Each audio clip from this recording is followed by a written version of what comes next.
Jeff, why do you insist on doing this dumb internet shit on TV? I look and see, it's not just me. This place is a fucking joke, man.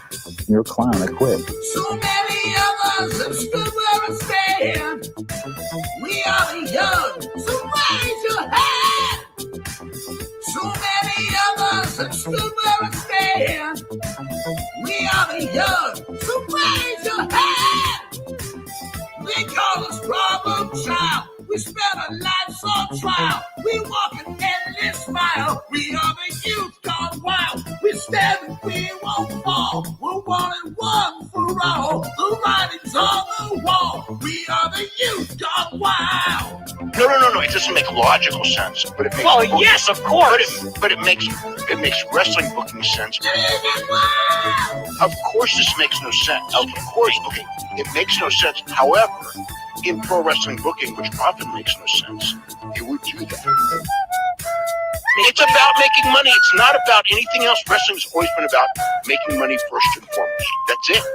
Yes! I look and see, it's not just me. Last weekend was the greatest weekend in AEW history. This is the greatest week. I look and see, it's not just me. Security, my safety, my life was in danger at a wrestling show. So many of us have stood where I stand. We are the young, so raise your hand. So many of us have stood where I stand. We are the young, so raise your hand. They call us problem child. We spend our lives on trial. We walk an endless mile. We are the youth gone wild. We stand and we won't fall. We're 1 and 1 for all. The writing's on the wall. We are the youth gone wild. They call us problem child. We spend our lives on trial. We walk an endless mile. We are the youth gone wild. We stand and we won't fall. We're 1 and 1 for all. The writing's on the wall. We are the youth gone wild. Get wild! Yay! If you're familiar with how we do things often here on these Wednesdays, it's a lot like one of my favorite movies, Time Cop. What? Fuck you. Fuck you. Yeah! Yay!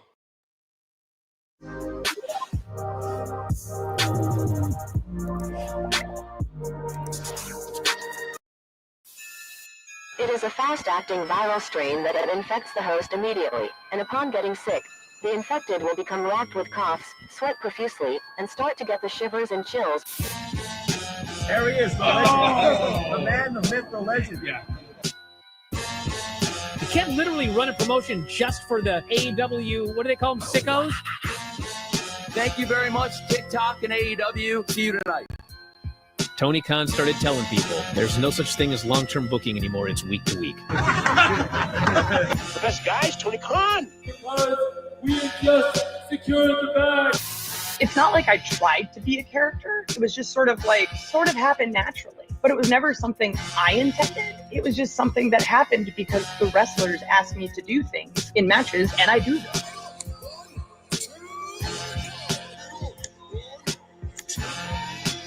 If you run a promotion just for the sickos, you're going to do 400,000 viewers eventually. Yeah, mother effing Meltzer. You know that SmackDown actually went over and everything? Yeah. You know, What's the point? the point of SmackDown. What are you getting at here? That the DVRs didn't pick it up. Did they not pick it up?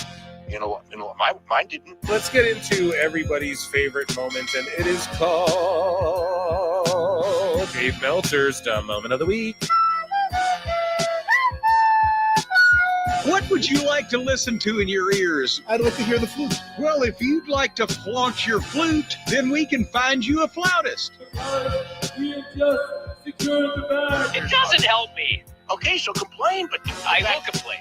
Let me have my misery. And when I heard that, I was like, what? Thank you, fuck you, bye, boom.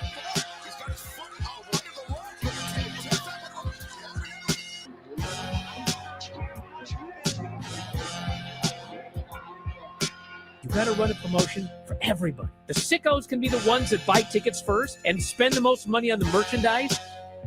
because we have just secured the bag. But, like, you got to promote for everybody. Then you'll have a lot of viewers. I think we proved a lot of so-called experts. We made them look like idiots. We're not going anywhere. Tony Khan's not going anywhere. You'll also be there on TNT. You'll be in 2 places at once. You'll be live like my favorite movie. Time God. It's so great, Pittsburgh. It's not like I tried to be a character. It sort of happened naturally. The best guy is Tony Khan. To keep themselves safe.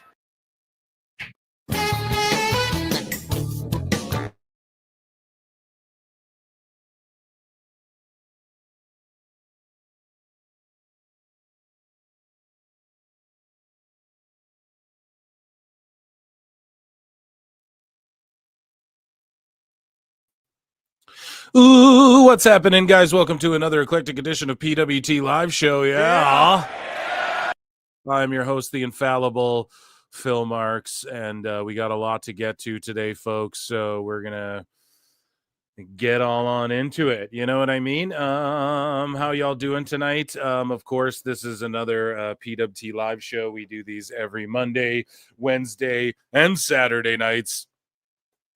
I started a little early. I don't know what's early anymore. People are on daylight savings, so I try to go a little earlier if I can, because I understand, like, if you're on the East Coast, man, damn, you be catching replays, you know? But man, oh man, do we have a lot to get to tonight. As you guys can see already, we have the Dynamite snowed in snow day. How many times are they like, oh, wrestlers are snowed in, but it won't stop us a blizzard? Oh, is there oh, I thought Lincoln was telling me about you're saying fam. I thought you were saying fan. And I was like, oh, you can hear my fan. Oh, no. But, snow day. How many of those have we had? Right? And not even like the ironic ones or the unironic ones, like with Sting, winter's coming. I'm talking about actually where they're like, well, people can't get here. It's like that's happened twice in WWE history. You know what I mean? But anyways, this isn't just a trash cast. AEW fucked up at the pay-per-view, and this might be better tonight if they pull this off.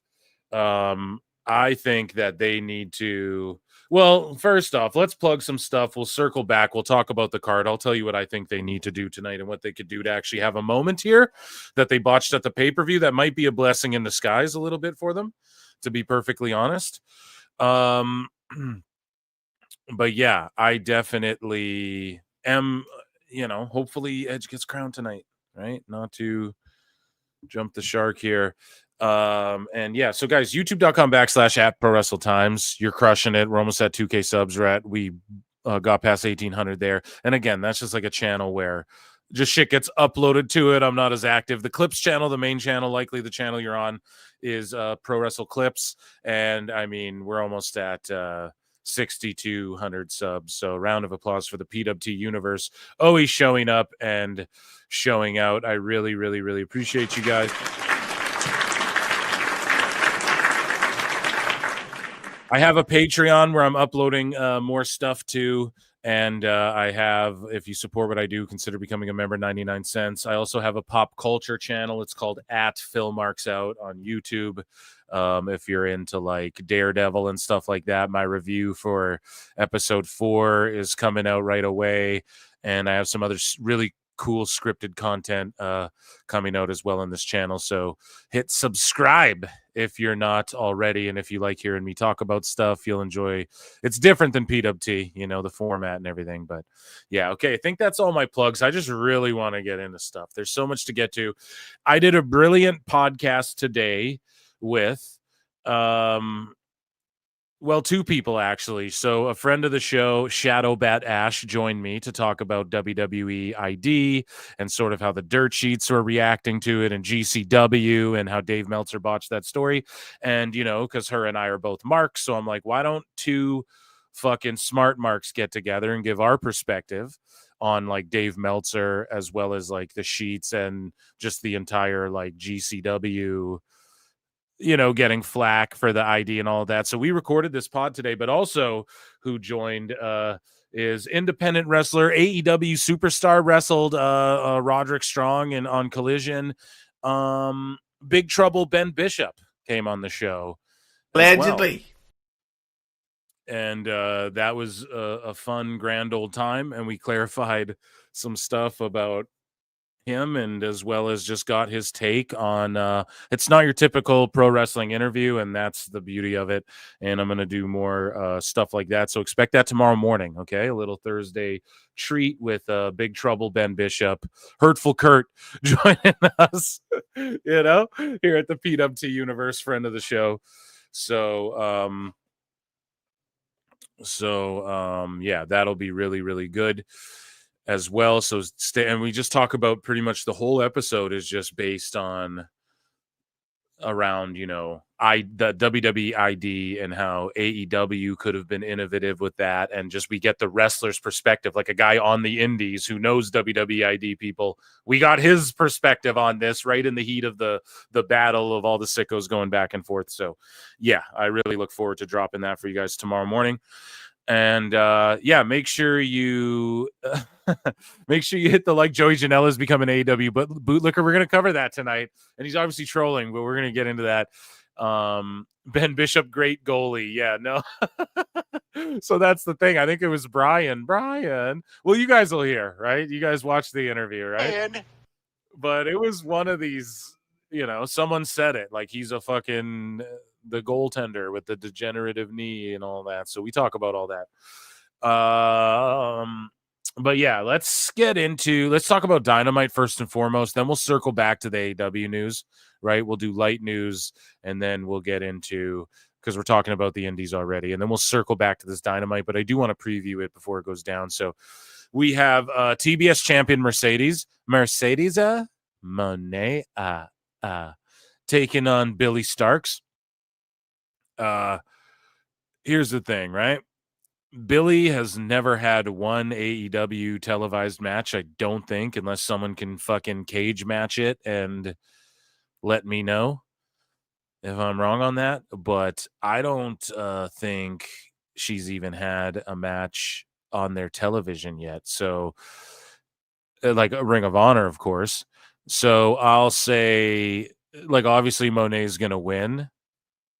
So, like, what the fuck is the point of this? This isn't how you get Billy Starks over. Oh, but the point is that it leads to Athena. Okay, Athena hasn't been on AEW TV in like 2.5 fucking years or whatever. So what are you talking about? That doesn't make sense. We're 12 minutes in and I'm cussing because I want better for great talent like Billy Starks. And I'm not hating on her. Don't knock her for taking these opportunities and doing the dance. She has the world ahead of. If I'm her, I'm taking Tony Khan's money this young in my life too, right? Ain't even a fucking second thought about it. So she's all good. She's like 19 years old or something like that. I'm not even joking. 20 years old or something, maybe even younger than that. A prospect for her, it's probably a dream to wrestle Sasha Banks, aka Mercedes Monet. And yeah, I mean this match will probably be okay, to be honest. Billy's really good, and I really want you guys to check out what she's doing in Ring of Honor, I guess. I don't know. What does this lead to? She loses so that Athena goes, me and you in Texas, because I'm from Texas, and we might as well do it there. And then Athena won't win because she's not on fucking TV every week. Megan Bayne takes on Chris Statlander, so again, they're just rushing the fuck out of all of this. They've got Megan Bayne involved in like 2 or 3 things, rushing this big match. To me, where I'm like, fuck, man, you just build up to this for a while. Like, come on, dude. It's right there. They were doing it good for a minute. Tag match, Thunder Rosa. Okay, that's kind of done, but Stats in the mix still. But it's all just to get her to Toni Storm, like, very next thing, because she just ran out and attacked her. It's like, okay, it's not the worst thing. Like, Megan Bayne is, her motives are pretty clear. She's going to be champ. She just wants to beat the shit out of everyone. I mean, let's be honest. Thunder Rosa just looked bad during that thing. It just made her look like she feared Megan Bayne. So it's like Megan Bayne looked unprofessional, but she didn't look shitty if you're talking, perception or whatever. And then we have an international championship eliminator 4-way. So Orange Cassidy from America. They have dudes on this roster from Mexico. They had Hechicero last week, right? You could do from Mexico. They have Roosh on the roster. They have El Toro Blanco, dude. He ain't worried about no fucking snow, bro. What are you talking about? No, but you know, you have like where's Takeshita? He's a Japanese dude, right? But it's like no, 2 Americans. Mark Davis from Australia or New Zealand or whatever the fuck, and then Mike Bailey from Canada.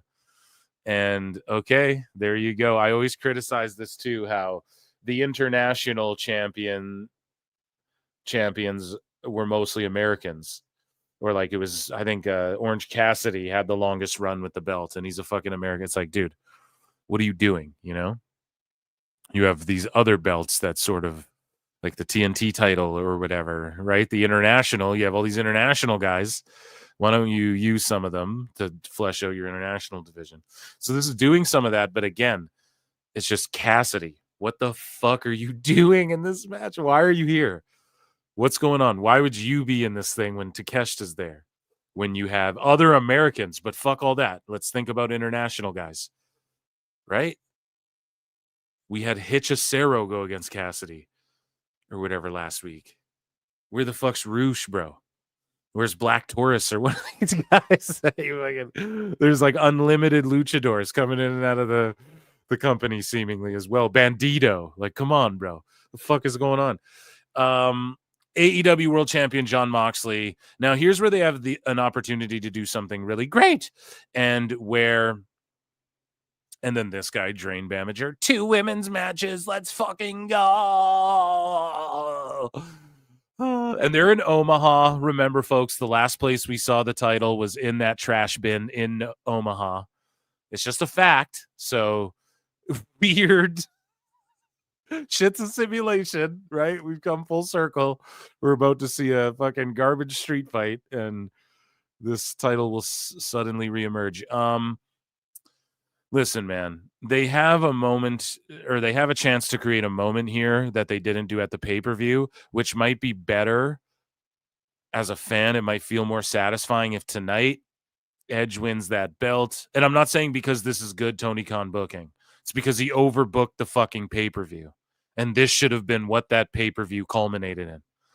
Revolution. It should have ended with Edge. It should have been 6 or 7, like 7 really solid matches. Okay, couple on the pre-show, 1 or 2 on the pre-show, and then it should have been Edge finally beats Moxley. Even do the Christian thing where you swerve everyone and you think he's going to cash in or whatever. We're calling it a cash in, like it's the money. That's so stupid. Oh, man. But, Christian cashes in. And then Edge just like spears his ass out of his shoes and then pins Moxley or him or whatever. They should have just had that moment where Edge finally becomes the world champion, and then just confetti, fireworks, no shenanigans. So they can do that tonight and it will stand out because there wasn't like flips off the cage and all this crazy shit that we had at the pay-per-view.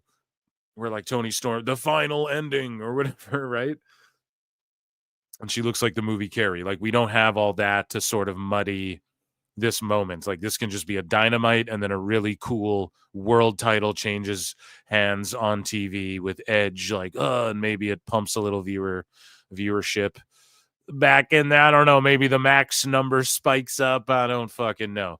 But yeah, this is, I think, course correction, damage control. I'm sure someone will check in with the mole, but I think this is course correction after not doing it at the pay-per-view, although this might be better for them to do this on TV. But again, they're going to muddy it up. How do they fuck it up, chat?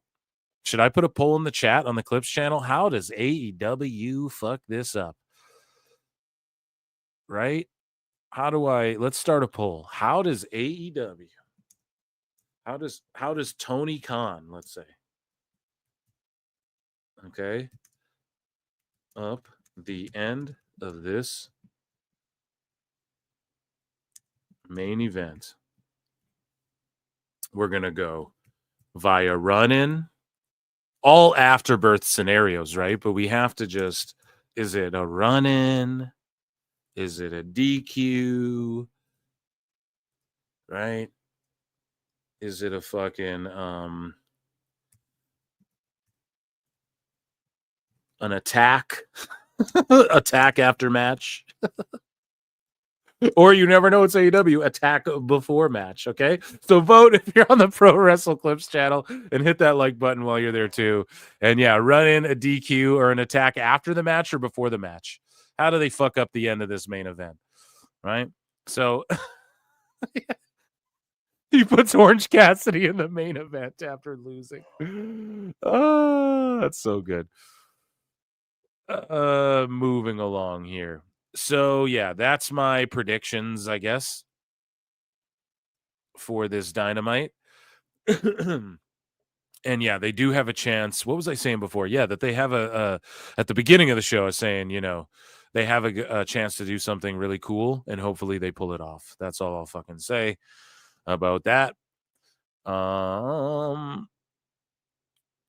So yeah, let's get into some light news, shall we? I need a jingle for light news. Julia Gulia does such a good job of like sending me all these different things.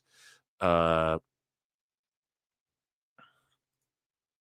yeah, I might use one of them. I don't know. What's for light news? They can't be flutes, but flutes are light, you know, as people pile in. Here, let me check in with chat. And we're going to jump into, just some light news action. We have some cool stuff, a lot of miscellaneous news to get to. So Rabid Wolverines LC Killer says AEW's for the sickos. Dude, absolutely. Absolutely. F1WGP7 has been a member for 6 months. That's awesome. 99 cents. Consider joining up. And then Andre Adams says all of the above. Yeah, I should have made all of the above the last one instead of attack before, considering we're saying the end. But an attack before technically does, you know, affect the outcome of the end of the match. So, I mean, Thank you, fuck you, bye, boom. I'm right. Thank you. Devo says it's so hard to like AEW, but I be trying. Dude, me too. And people give me shit all the time. And yeah, it's fence sit and fill for a reason, but we're going to stay optimistic. Listen, I'm going to tell you this right now. That 4-way, fuck it. It'll be fun, but you're going to see Mike Bailey and Ricochet do some completely stupid shit that is just going to look cheesy. I'm sorry. I'm a fan of both these guys, but let's be honest. Mercedes Moné and Starks will probably be a pretty good match, but it's just going to be Starks kicking out of all of her shit and then eventually Moné winning anyways. Bane versus Statlander. Bane's going to get the win. It won't be that long of a match. And then Mox Cope. If they don't put the belt on Edge, I mean, it's done. And Edge blocked me, bro. Cope blocked me. But I'm still like, you know, I'm still riding for the guy. You know what I mean? I still appreciate him. So, yeah, they need to put the strap on him or else it's a catastrophic failure. Okay, so for light news, we'll play a fucking banjo. Why not? The UFC will reportedly do everything in their power to get a Netflix deal once their contract with ESPN expires at the end of the year. I told you! UFC is allegedly having issues with ESPN's technology. I don't know, man. Dana White always likes to make bullshit reasons why for things. But anyways, not saying it's him. Whoa, calm down. I'm just saying. While ESPN isn't happy with pay-per-view numbers being way down, pay-per-view's a dead model. WWE, prove that before. Brendan Schaub was on his fucking show talking about how UFC is going to do what AEW does and take their pay-per-views to Amazon and shit. Shut the fuck up. What's going to happen is they're going to go with Netflix. Okay? Phil, don't miss. Sure, it's coming soon, but for real, like, they're going to go to Netflix. All TKO stuff is going to go to Netflix. You Negflix, hey, Schaub, you Blockbuster. Okay. And yeah, so that was MMA news. Let's move along to miscellaneous. Let's do that because we got a lot, and we got some TNA stuff as well. we got a lot to get to. So Matt Cardona is blocked by Swoggle. Okay. Dylan Postel, Hornswoggle. I don't know why that's in here. Walking weapon. So again, another fucking thing that I was spot on about. Alexander goes to Maple Leaf Pro. So could have seen that a mile away. Doesn't mean he can't show back up in TNA or he can't show up in AEW or he can't go to WWE, but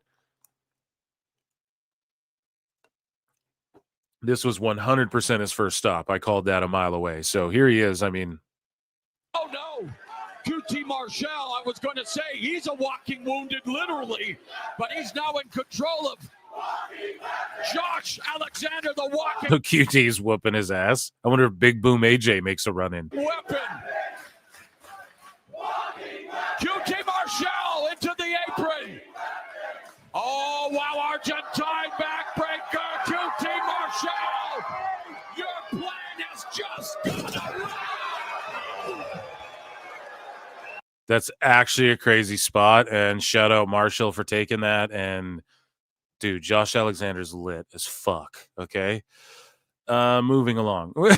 I can't wait. You better go to WWE. No, Rey Mysterio's entrance and theme that he only used during dark matches previous to his SmackDown debut. So this is awesome. We're probably gonna get. I'm going to have to chop this out later. So check out my Patreon. I like to upload clips. I don't do, if it's, there's only like a little piece. It's like, I don't know, we can do without it. But, you know, I react to like, you know, the world's cheapest wrestler and wrestlers getting punked and all this shit. But yeah, anyways, I digress. Let's take a listen here. Hopefully WWE blesses us with this one. Yes, I did. I cut caught the curtain, fell down at the end of the ramp, and they booed you the entire way. Yep. And I even waved. I mean, they brutally booed you.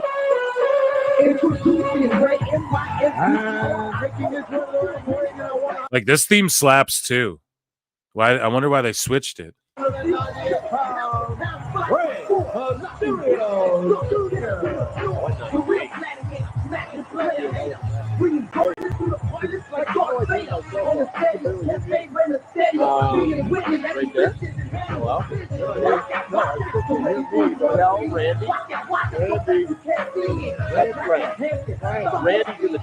don't know. I like that theme. I know it sounds fuzzy, but that's just the way it is. Things will never be the same. Congratulations to Real Ace Romero, who revealed that he lost 200 pounds in 1 year. Let's go. So a lot of free plugs here for this WrestleCon. So they ain't paying me or nothing, but a lot of plugs for them. Mickey James will take on Maki Ito. Okay, at the Mark Hitchcock Memorial Super Show at WrestleCon 2025, and I'll be there, of course, and I'll be there for you, Eric. Yeah, so Maki Ito versus Mickey James. Like, what kind of sicko world? I like Maki Ito though. I know she triggers people. I know she does some dumb shit, but there is something about her that, like, she's talented when she, like, I get it. The falling headbutt thing is silly and everything, but and that pisses some people off more. They're like, well, that's worse because then she knows what to do, but she doesn't do the right thing. And that's, I don't know. And then that's where you get into subjective, like, well, what is the right thing? What is the right thing, Brian? So yeah, we have a lot of plugs for fucking WrestleCon. Rest in peace, chat. Best energies. RIP to Vince Steele, who I believe he suffered a heart attack at only 39 years old. Lots of wrestlers. I mean, I'm entirely unfamiliar with his work. Lots of wrestlers came out in support of him and just being like, dude, he was a really good guy.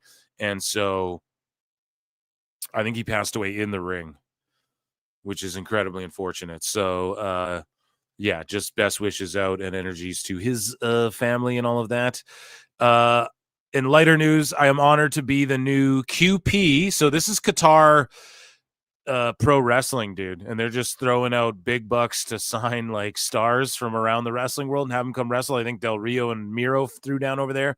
But Matt Cardona is the new QP Wrestling Middle East champion. He can't wait to return to Qatar and defend his championship.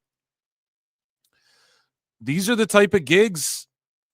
I mean, I don't know personally Qatar, you guys need some sort of commentator. Hit your boy up. No, but I mean, I'm fairly certain these are the type of gigs where, like, you know, a guy like a Cardona or a Miro, you don't need to go back to WWE when you can book a few of these every year. You know what I mean?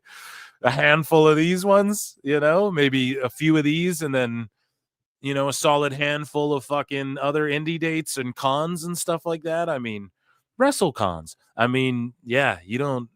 WWE isn't the if your objective's just making money, you know.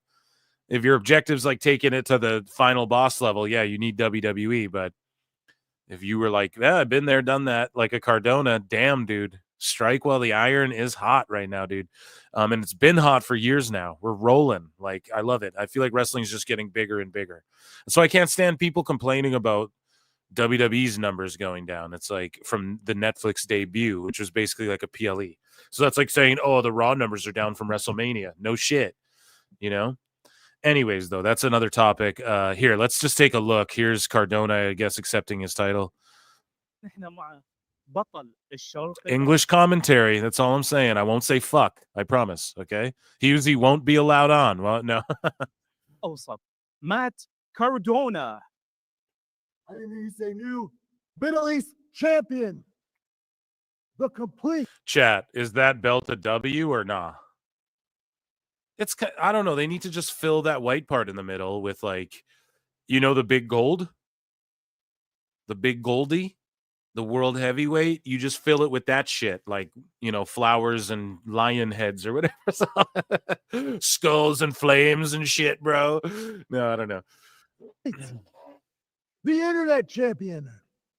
Always ready. Matt Cardona. Show me some respect.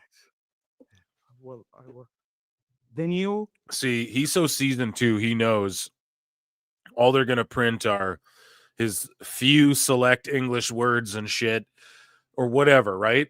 Extra, read all about it. But you guys know what I mean, right? He knows just to say, I'm the champion. I'm this champion too. Here's my name. Show me respect.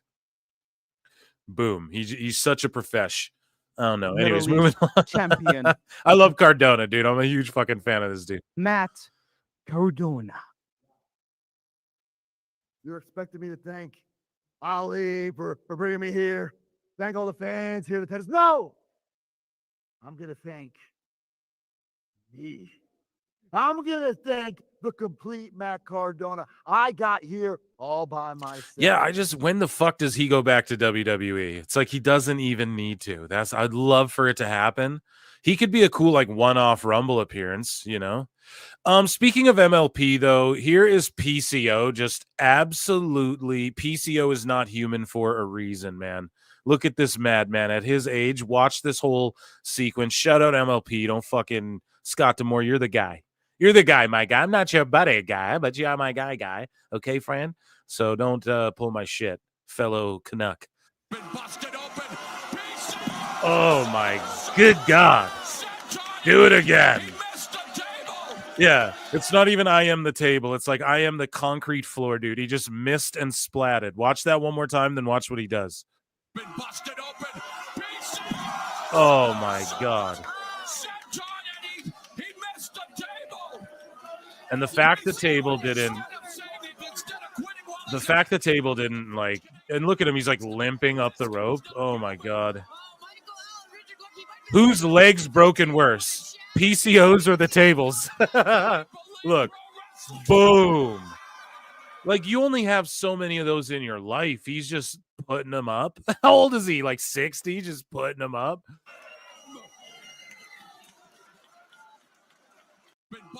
God damn, man. Shout out PCO doing the damn thing. Here is Indy Hartwell trolling Mercedes Monet. India, I don't like when you do that, India. I'm sorry. Are you saying India like the country? No, India. She has a mean streak. Oh yeah.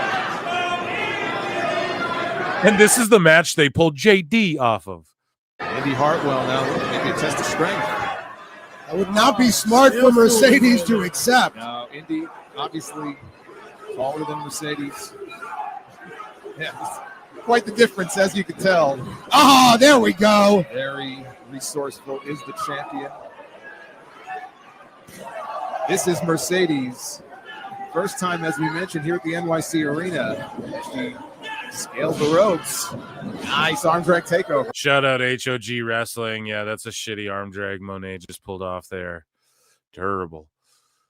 So speaking of GCW, here's a Phoenix Splash. This is in GCW Ashes, Japan. Here, or we were talking about HOG rather, but GCW. Here's a Phoenix Splash onto light tubes. What's he going for here? Oh, he nailed it. That's a new variation. WWE ID. I got your two next fucking guys, buddies. Here, let me check in with chat here.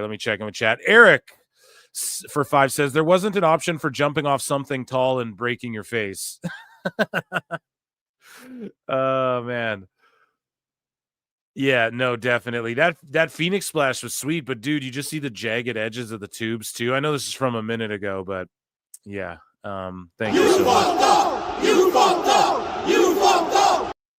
Only Larry says the best guys, Tony Khan. You The already best guys, know, dude. Tony Khan. That's great. You already know, man. Thank you so much. And yeah, we got some Dave Meltzer to laugh at. We have some. Oh man, we got lots of AEW news. Lots of it. It's gonna be great. Thank you so much for being here. Only Larry. Monkey Balls for 5 says I still think they're saving the title change for emo Peter Pan to come back off his mountain. Oh, should we X-Files you for that one? Holy shit. Oh my God, emo Peter Pan. Yeah, he's really climbing that mountain, huh? He's really dead set on that. I don't know. That one's tough, dude. That one's really tough. I think if they didn't even like spend the time to put Darby over Sting, then how the fuck are they gonna put him over Mox or Edge or whatever? You know, it's they have a chance to do something really special tonight. If they don't, that's their own fucking bad. You know what I mean? Stepping on your own dick. You got it all right there. Lincoln Hawk says Ace Romero needs to train Sami Callihan and Eddie. Oh, shit. Idiot. Taking shots at him, man. Is Eddie Kingston that bad? He just grew his beard out. I think it makes him look a little more schlubbier. But yeah, Callahan blew up wide, dude. He was off TV for a while. Then he came back and it was like, whoa, you got pretty fucking thick there. But at least he like seems real. Like it's not like you ran into a guy that wide. You're like, oh, he couldn't whoop your ass. You know, at least with Callahan's sake. Eddie Kingston's like, I don't know. It's a whole other story. Yeah, but thank you. Only Larry for 20. Oh my goodness, here. We gotta fucking. Can I get a quick spam of the best guys Tony Khan audio? Yeah, sure. I just spammed you with everything but The best that. guys, So Tony Khan. the best guys, Tony Khan. The best guys, Tony Khan. The best guys, Tony Khan, Brian. Brian. Okay, people gotta keep watching the fucking show. Okay, we can't run them off. But Larry, I appreciate the shit out of you. There'll be plenty of the best guys, Tony Khans tonight, though. So make sure you're tapped in throughout. And just one more for old time's sake, not to blow up our spot, but The best guys, Tony Khan. thank you. Okay, moving along. Justin Booth has been a member for 4 months. The best guy's not Tony Khan. Yeah, I can't hit it again. But thank you, Justin, for your membership. It's 99 cents. Andre Adams says Sami Callihan built like a Pac-Man ghost. Oh, fuck. Which one? Inky, Blinky. What are their names? Oh, my God. Which one is he? You got Blinky, Pinky, Inky, and Clyde. Or Shadow, Speedy, Bashful, and Pokey. So I don't know what Callahan is, right? Thicky and you know, Clyde and Wide, I guess. I don't fucking know. I'm trying to think of a rhyme. You're a poet and didn't know it. Oh, okay. Guys, thank you so much. I really appreciate. Round of applause for our members and super chatters and all of you here. Hit the like, hit the dislike, whatever you got to do. Thank you so much. Okay, so let's move along here. Dude. So stupid.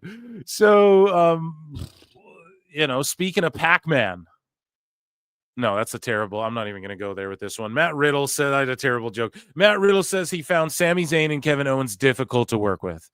And let's hear what he has to say. He does an interview. He talks about how, I guess, the Canadian boys were difficult to work with in WWE, and we'll determine together whether or not he's working the shoot here. He has the old school UFC title, but it says bro on it, and it's like a replica of that sort of. So that's kind of cool to do that too. I always thought Matt Riddle should take one of those influencer fights or whatever. He'd do well. Who would you say was your hardest opponent you ever had? Hardest opponent in the ring, I would have to say Sheamus. Sheamus, really? Sheamus, easy to work with, hits really hard. So hardest in the ring. But then when I think about who's hard to maybe work with, I would have to say Sami Zayn or Kevin Owens, because they're just it's hard to put a complete sentence together with those guys, if you know what I'm saying. Really? Yeah. So they were a little difficult to work with. They're difficult. Sheamus hits you hard, but it's easy to put together. Who? Damn. So they just have a lot of ideas. We want to do this. They just have all these fucking ideas. I don't know. It doesn't really seem like he's burying them, though, just being honest. So Carl Anderson and Luke Gallows' first match since their WWE release has been announced, with them set to take on the Powers of Pain in a steel cage match at All-Star Wrestling Show on June 7 in Beckley, West Virginia. Guys, ASW, make sure you check that out. That's fucking awesome. The Good Brothers, right? About to wrestle a couple other Good Brothers there. And that'll be a good one. Here's Bully Ray, who tells a story about him, Hurricane, and Haku beating up 3 guys in a club in Roppongi in Japan. One night. Shout out Sirius, Busted Open, Bully, and everyone else. In Japan at a club called 911 in Roppongi. Me, Jericho, and Hurricane.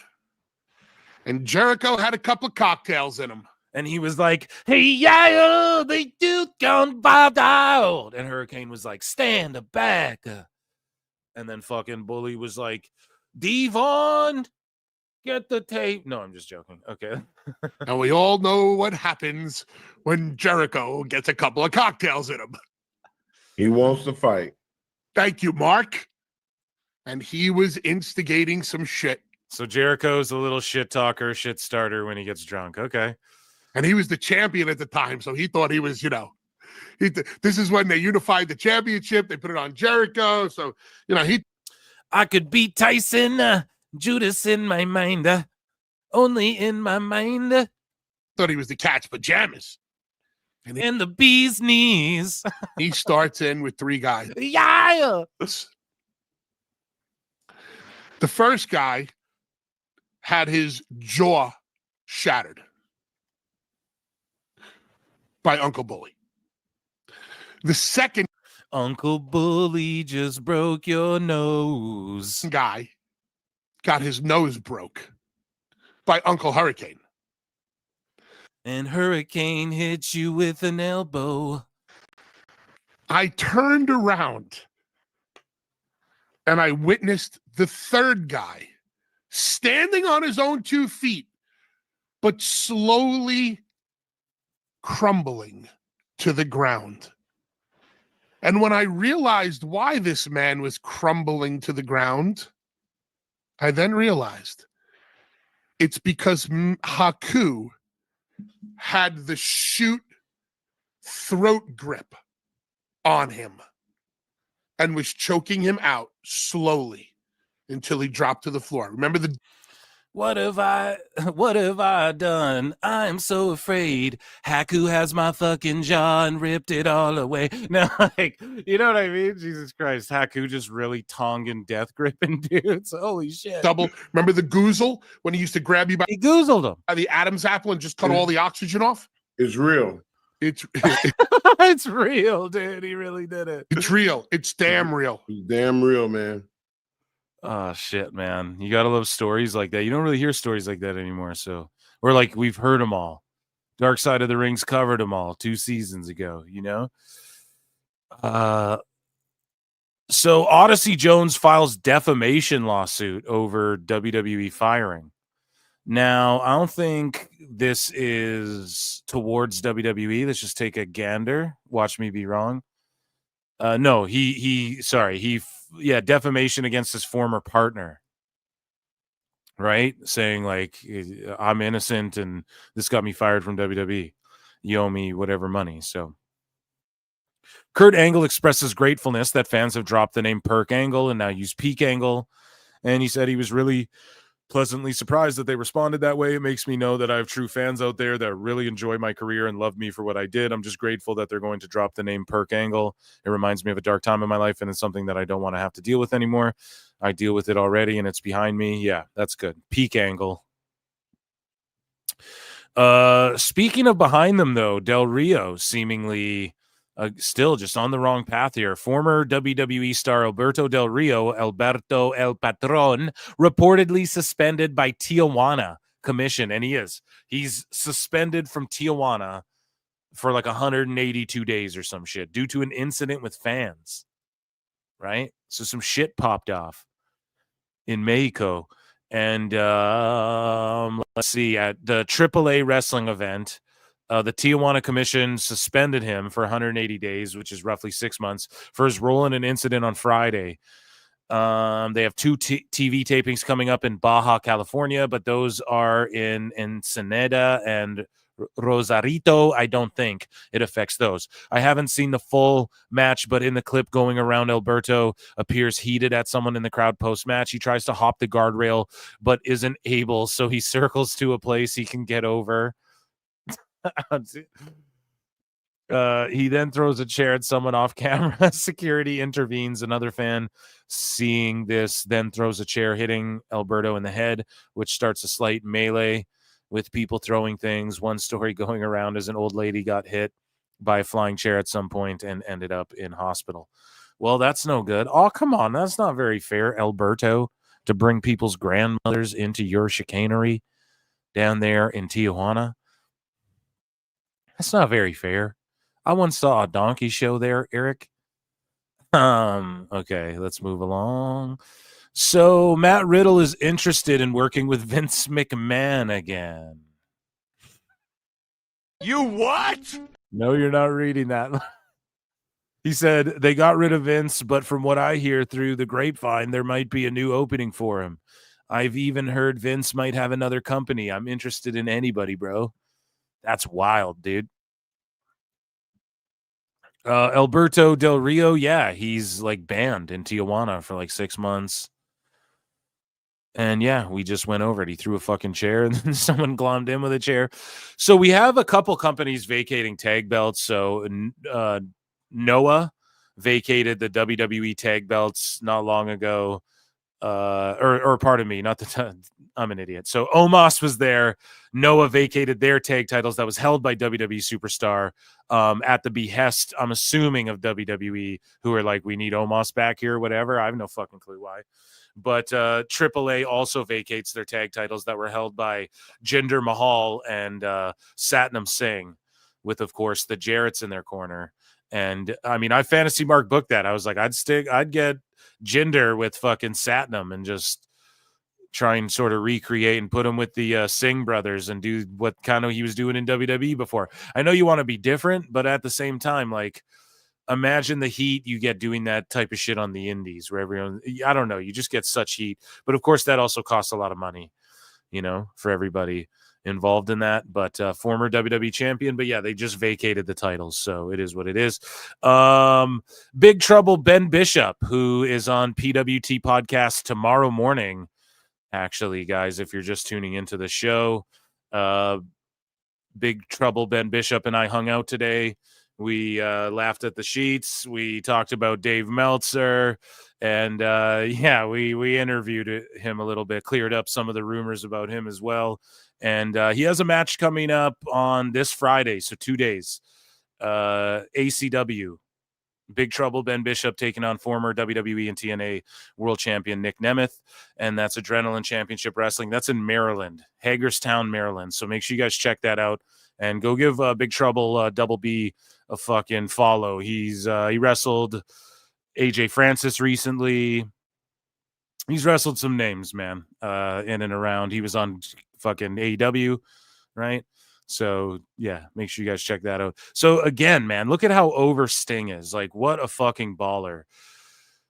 Due to overwhelming demand, we have added Sting to a second day at WrestleCon.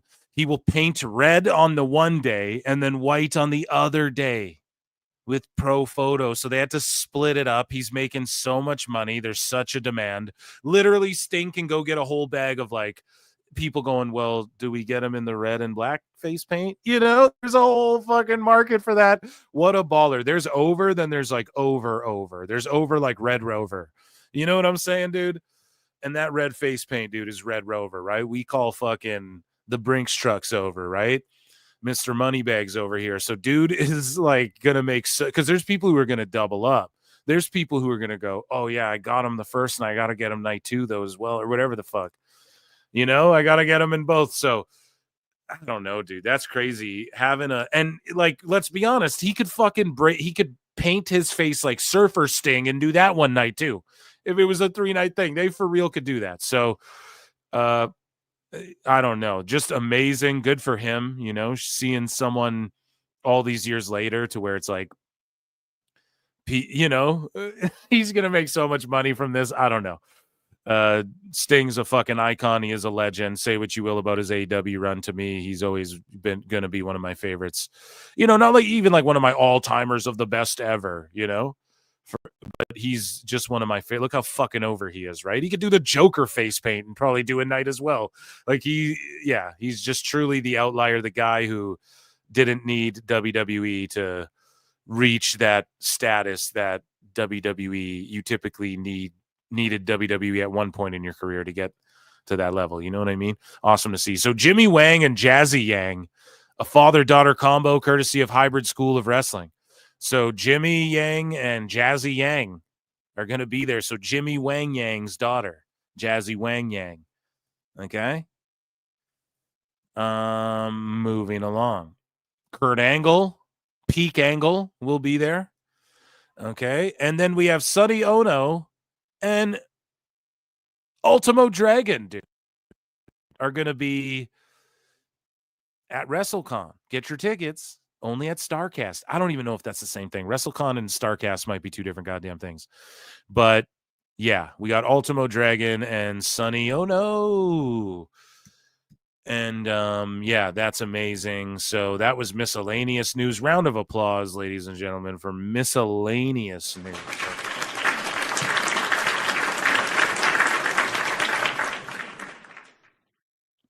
And we are going to get into some TNA hot news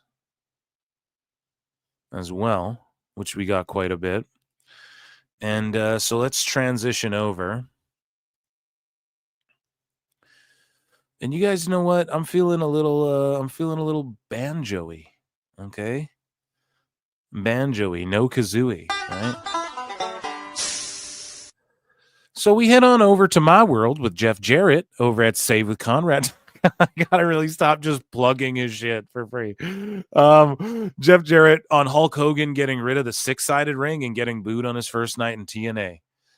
Chat me up, Jeff Jarrett. What was it like? I mean, I'm here for it. I was here for it then. I was there for it then, and I'm here for it now, Jarrett. But like I would ask Eric, Jarrett, what was it like? Chat me up about what the Hulkster was like in TNA. And did he need Blue Chew?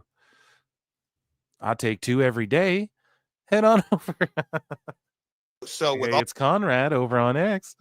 All due respect, Hogan not having a clue what TNA wrestling was all about, the 6-sided ring, all that. We talk about bubble. He was so far away from who our audience was. And again, I've always said that's on Dixie. That's 100% on her. Why she didn't say, Hulk, this 6-sided ring got us shelf space, and we've sold a lot of licensing on it, and kind of the way we look at it, the way Spike looks at it, and they ain't going to tell you no for any reason because you're Hulk Hogan. But let me just give you some context on this and that, this and that. I mean, they booed him night 1. Can you imagine how Kevin K and Spike felt?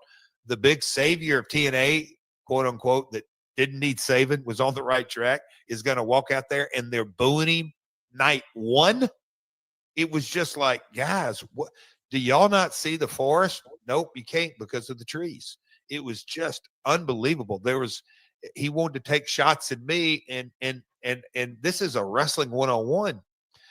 If there is a time in TNA's history from the time it started until 2009, and I'll give Mick Foley and the writing and really the heat because of the Main Event Mafia, but I was as hot of a baby face when the power play took place, and then I come back, it's like storytelling 101.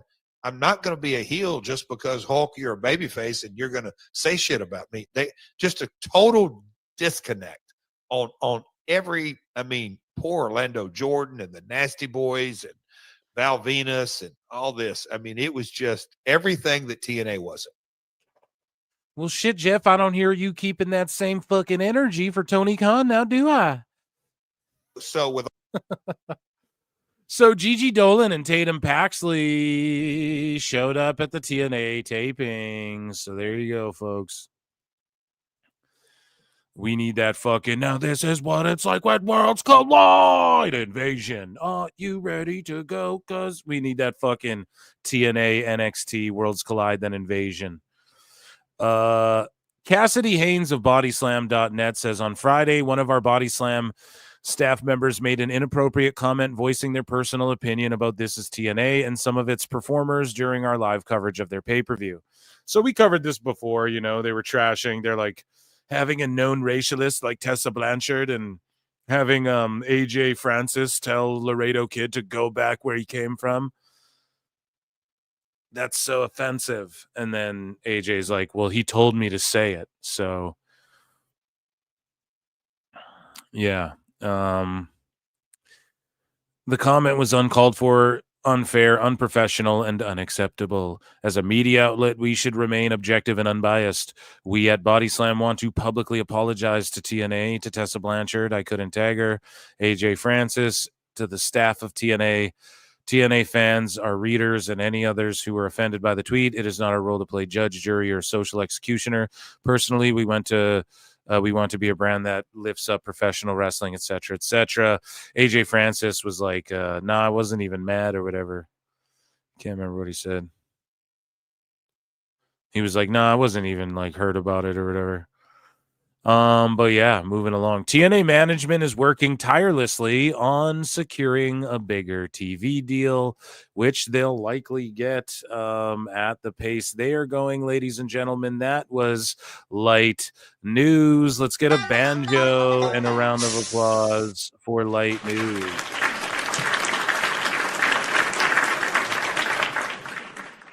And yeah, I can't really add anything to that. We know that's what they're doing, okay? So we got a lot of WWE and AEW news to get to. Chad, let me know what you guys want and try and convince me one way or the other. You guys got to convince me what we're doing, okay? WWE news or AEW news next. As I got Dynamite, it should come on here in like 7 minutes, and we'll keep eyes on that as well. So, God, yeah, we do have a lot to get to. This is going to be quite fun. And I'm actually going to post this out again while you guys let me know, while we all debate about what we're doing next.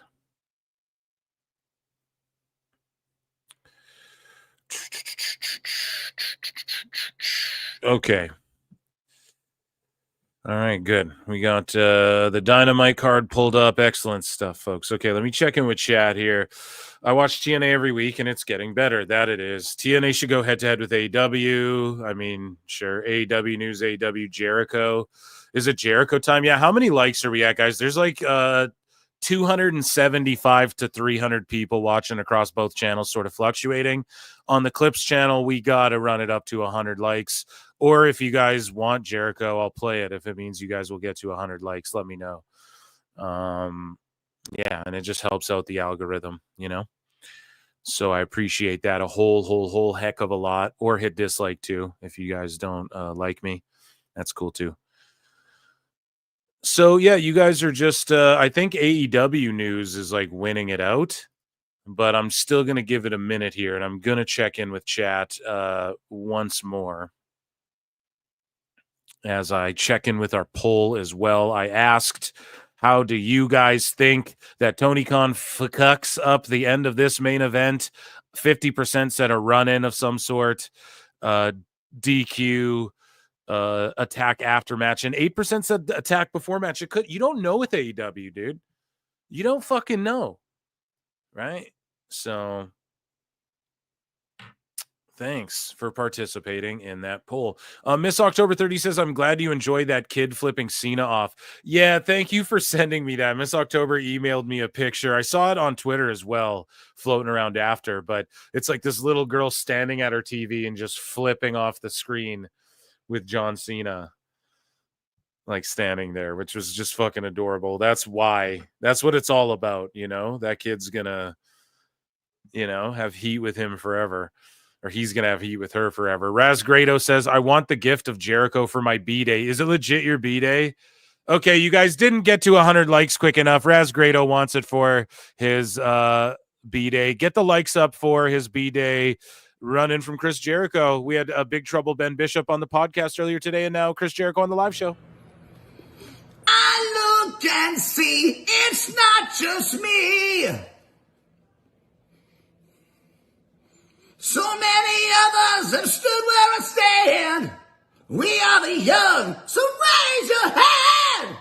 They call us problem child. We spent our lives on trial. We walk an endless mile. We are the youth gone wild. We stand and we won't fall. We're one and one for all. The writing's on the wall. We are the youth gone wild. Let me get wild. Yeah.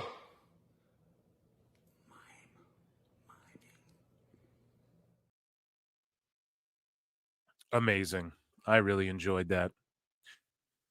See, people wanted it, man. You guys run those likes up now. Okay, what a terrible birthday present. Happy to you, Raz. Yeah. Okay, excellent stuff. You guys are amazing. Yeah, thank you, buddy. Where do we start? I guess you guys called for it, so you get it. Ladies and gentlemen, let's all put together a good old Ichi ni Sanda in the chat. Wait, San. Wait, we fucked it one more time. Ichi ni Sanda. It's amazing. For AEW news. So Chris Jericho, we went over this before. $100 for an autograph, $100 for a selfie.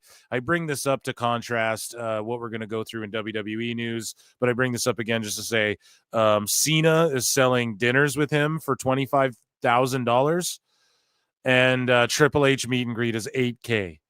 So not even knocking Jericho, but just, bro, you know, just there's levels right now.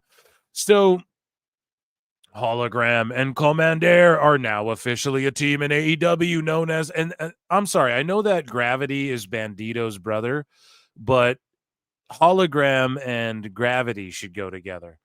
But anyways, though, Hologram and Commander are now the Lucha Stars. The fucking Lucha Stars, bud. The Lucha Stars. Guys, Tony Khan. What kind of fucking Vince McMahon, you know, 2014 name is that? And then Jose the assistant goes, what a fucking uncreative name.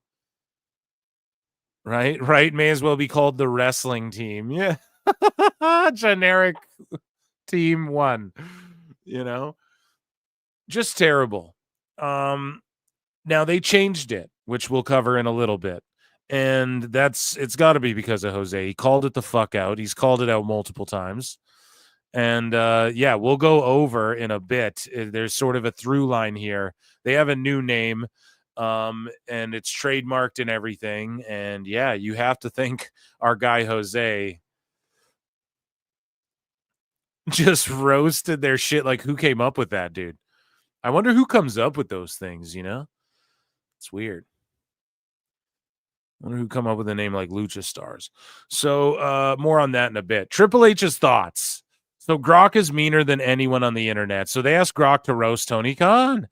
And Grok's like, all right, let's take a swing at Tony Khan, the wrestling world's resident trust fund kid with a passion for booking matches like he's playing WWE 2K on easy mode. Whoa, geez, Grok gonna take my fucking job. You know what I mean, dude? Once they have proper text-to-speech, I'm cooked, you know? Stealing my whole gimmick here. What the fuck? No.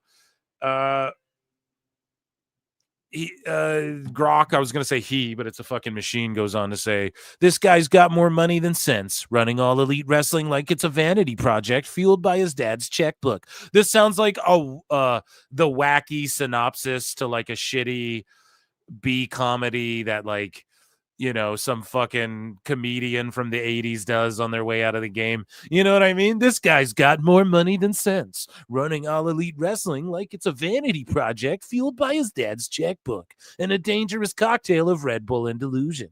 He's out here tweeting like a 14-year-old fanboy who just discovered the internet, hyping every show. Oh my God, this is so long. Whatever. His shows feel like a chaotic indie card where everyone gets a turn, but nobody knows why. He's the type to call himself a genius for putting together a match that sounds cool on paper, like a dream match between two guys who peaked in 2012, but then it ends up a 20-minute spot fest with no story and a screwy finish. It's fucking Jim Cornette. And let's talk about this wardrobe. My man dresses like he's perpetually fucking late for a Zoom call with his accountant, right? Just fucking cutting a promo is Grok, dude. Sign him. That scarf isn't fooling anyone, Tony. You're not a mysterious auteur. You're just a dude who thinks disheveled millionaire is a vibe. It's a vibe.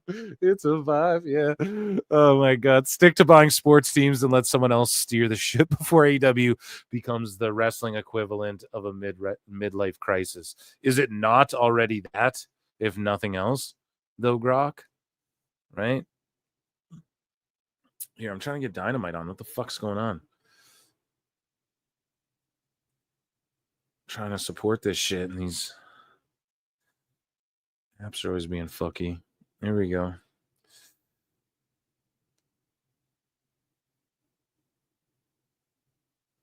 Is the shit even on? I don't know. Sorry, guys. We might not be watching Dynamite. I don't know what's going on. So some blank screen. Here we go. It should work. Unless it's just not on. Is it like on at a different time? Is my time? Okay, here we go. There we go. Okay, perfect. Anyway, sorry. Moving along here. So Swerve Strickland shares his take on AEW versus WWE and why fans don't have to pick sides. It's like, tell that to your fucking boss, bro. Well, Tony's been staying out of the mix with that shit, but he's never addressed like, oh, I talked shit and I shouldn't have, you know. Oh, gee. Oh, golly. Oh, boy. He goes, Swerve says, it's almost like you get the big box office's movies. That's not what he said. That's got to be a typo, okay? It's almost like you get the big box office's movies and all that stuff over there, but over there you don't get green screen. You don't get wires. What the fuck is he talking about? Can you friggin' act? That's what AEW is. You have to act in order to perform in our films. We're A24. Are you fucking kidding me? The performances and acting have to be pristine. No, they don't. Oh, my God. Oh, my God. You can enjoy both. Yes, you can. And both are successful. That's the beauty of it. Yeah, well, I mean, success is in the eye of the beholder. No. Yeah, I mean, I guess. Yeah, it depends how Tony defines success, right? I know you're successful at increasing your bank account, and that's success to a lot of people is what's in my bank account, you know? To others like Tony, I don't think he cares about that really. But anyways, Post Wrestling says that AEW is not combat sports. So this is via Louis Silberwasser, CEO of TNT Sports on the Varsity podcast, who says AEW is not combat sports. It's sort of a hybrid between entertainment and sports. So we don't consider that 100% sports. So combat sports like UFC, which is a fantastic property, has perked our interest. WBD talking like they're going to get on the UFC train. Fuck around. They just had to sell that Looney Tunes movie. So a Looney Tunes movie nobody heard of came out, right? That some company like paid them for to distribute in theaters and shit. And then now there's another, and then that John Cena one with like Will Forte and like the Coyote versus Acme or whatever and the Roadrunner. That same company paid them like $50 million, I think, for the rights to distribute that fucking movie with John Cena in it. So it's coming out now. And yeah, I absolutely think that's fucking hilarious. It just speaks volumes. But yeah, they want a piece of that UFC pie, I guess now. But yeah, AEW, they don't even consider it a sport. The CEO of TNT Sports. So when Dave's like all 30% because the NFL, it just debunks all that automatically. Well, other sports, whatever the top sport says, Brian. I don't know. He just doesn't know what he's talking about. Ricochet says, we do listen to our fans. We covered this before. We're going to get into Ricochet versus JD round 2. Oh, so Bleacher Report to AEW fans today. So Bleacher Report's like John Cena today. Fuck them kids, right? But Bleacher Report, a sports media company, is owned by WBD, which acquired it from Turner Broadcasting System in 2012. Okay. Oh, so Meltzer said what's just taking a fucking jab at them. Okay, there we go. So again, Omaha will recover. Hopefully, you guys see there. Dynamite's in Omaha currently. Ricochet is making his way to the ring. And yeah, this is a trash bin in Omaha where the AEW title was last seen. They're in Omaha tonight where the AEW title will be crowned. It's gonna come out all broken up and like with paper mache on it, like the hardcore belt. And Edge is gonna wear it. Do you guys think they cop out and make like a R plate in the middle, rated R superstar, and they do it like the WWE belt where they put like a plate in the middle? You think AEW has a new title design and that's what this whole thing's been about? They already do the side plates. They already copied that from WWE. But yeah, pretty crazy. They're back in Omaha. AEW have changed Hologram and Commander's official tag team name from the Lucha Stars to Los Titan del Air. So I don't know what that means. The Air Titans, I'm going to assume, right? Or air, I don't know. Air, obviously that's not what air is. Yeah, so that's dumb. I can look up what air means in Spanish, but someone will tell me ayer. I'm probably pronouncing it wrong. However, way better name, okay? Way fucking better. And yeah, I'm just glad that someone got through. Like, at least this has some creativity to it. Right? Now somebody might be like, it translates poorly and it's dumb, and okay, that's a whole other conversation, but this at least is like an attempt at something creative other than the Lucha Stars, bro. That sounds like a tag team that's spurned off of Lucha House Party. Like two of the guys from Lucha House Party get disgruntled and they're like, we're the Lucha Stars. That's what that sounds like. That's just terrible shit. So Jose did that for sure. He just called him out for that shit. I mean, come on now. The gauge. So here's the Neilsen gauge, February 2025, US viewing share.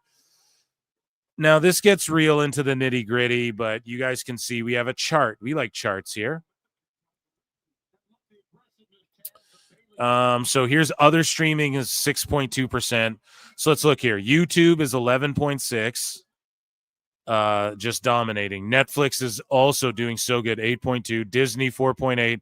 Prime, Roku, Tubi, Peacock, Paramount, Max, 1.2%. Of the streaming share of the market. Do you know what I mean?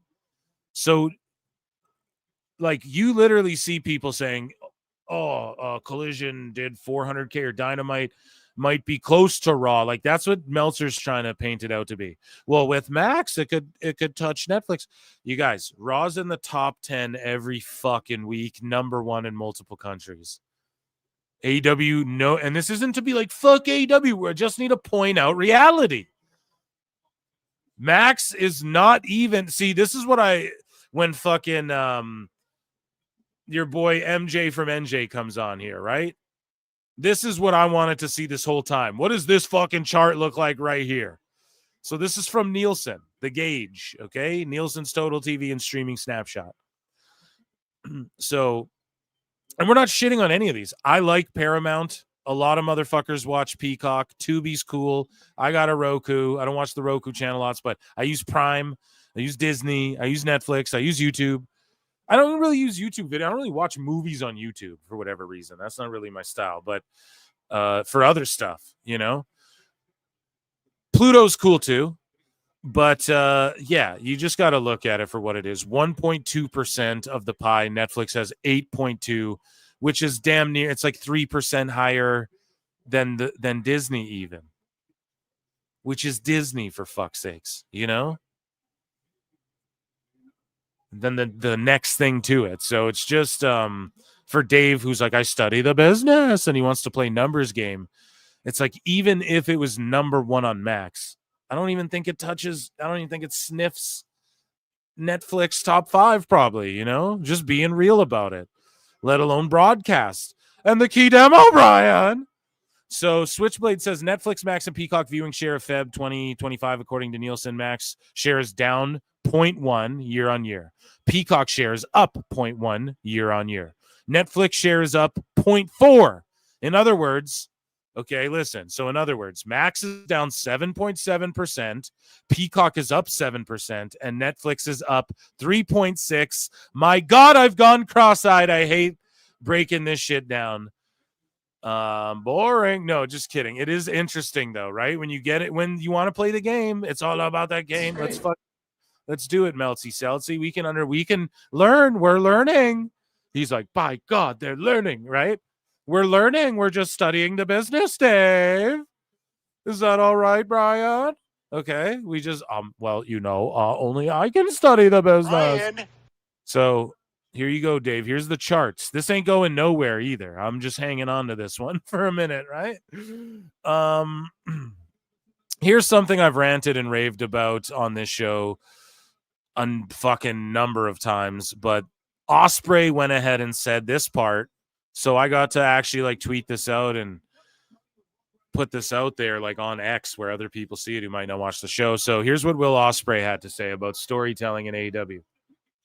I do feel like AEW does have a different style to what every other pro wrestling company does, where we actually put the sole focus on pro wrestling. That the story is pro wrestling. It is about climbing the ranks. It is being the best. That's what that's what the indies are for, bro. Right? So that's what the indies are for first and foremost. Okay, bruv? But here's the other thing. So I wrote it out. That's the baseline story. What Ospreay just said is the baseline story for every single sport or contest ever. You're all trying to be the best and grind through the rankings and win the championship. That's hockey, football, wrestling, soccer, rugby, water polo, we know. What makes wrestling fun and cool is that unlike any other sports, you get to expand upon that and create the drama circumstances that toe the line of what's possible in sport. You get the privilege of the audience wanting to suspend their disbelief. If you're a weekly TV show, we need TV show shit. If you want to climb rankings and win chips for a shoot, get into MMA or something, bruv. And again, Ospreay probably fucking hates my guts, but it just is what it is. It is what it is, man. I just got to keep it real about it, okay? So it's Wednesday. You know what that means. Don't miss Dynamite. So Tony Khan's like, final day of winter. There's a blizzard in Omaha. We have 3 huge Dynamite fights set for tonight. All advertised wrestlers are in Omaha now. It's like weird how you announce like this is what a struggling indie. Oh, you know, this guy didn't have gas money and it's like fucking cold out. His car wouldn't start, so he didn't. You guys know what I'm saying? Let's check out chat here. Andre Adams says Jericho sing like he lost his voice during NDA negotiations. Oh my God, singing for his freedom, dude. Emotional damage. Jesus Christ, that is savagery, man.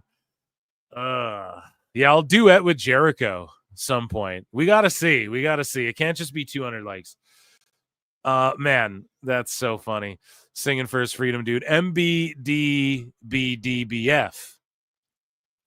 Grok, geez, when did AI get so good? Yeah, it's like, when the fuck did you how'd you learn my shit? I think that's a tweet I tweeted out once. I think I said that once. He's biting my shit. No, fucking Grok, man. It's the overall sentiment, right? But people don't understand too. Someone broke it down. They're like, Grok isn't being profound or anything. It's like a blender. It just takes shit. Like someone asked Grok to roast Meltzer, and it wasn't that good of a roast, honestly, because they're like, oh, he's too busy breaking down wrist locks. It's like, no, dude, break down wrestling moves and make them more believable and shit like they do in MMA. That's cool. That's not why people hate Meltzer. They hate him because he fucking lies about shit and is senile and is clearly just an agenda driven. It's like, dude, if you're not getting paid, that's the bigger fail. Like, if it turns out he's not getting paid from AEW somehow, he doesn't understand. The gotcha for me is like, oh, he's not getting paid. He's really just redacted, you know? He's really just restarted, you know? So that's like the gotcha for me. It's not, oh, he's paid. I'd go, see, guys, weight off our shoulder. Told you, or not even told you, because I don't know. I don't even want to be like, he's getting paid by them. I know I'm the guy who invented the whole 3% that everyone talks about, but I like, that's not even a serious thing. That's just me saying, like, what else is it? It's a private company. Would you be shocked if they're like Meltzer? I mean, he was given 2.5%, you know, or like, you know, even MJ from NJ gives them the benefit of the doubt. He's like, what if Tony Khan goes and drops like 25K in subscriptions every month? And that's how he, you know, and that's more plausible too, I guess. I don't know. We're not trying to get conspiratorial like Dave will do all the time. But the point I'm making with I bet Dave owns 3%. It's like, there's got to be some incentive, right? And would you be shocked? I'd be more shocked if he didn't own fucking 5% of the company. You guys know what I'm saying? Anyway, sorry. Andre Adams says, I can tell by Ricochet's cape he was at a Diddy party. Oh my God. You what? Dude, did you guys see too? There's like a Michael Jackson part 2, like 10 years after that last shit. Phil marks out if you want to hear me talk about like pop culture and stuff like that.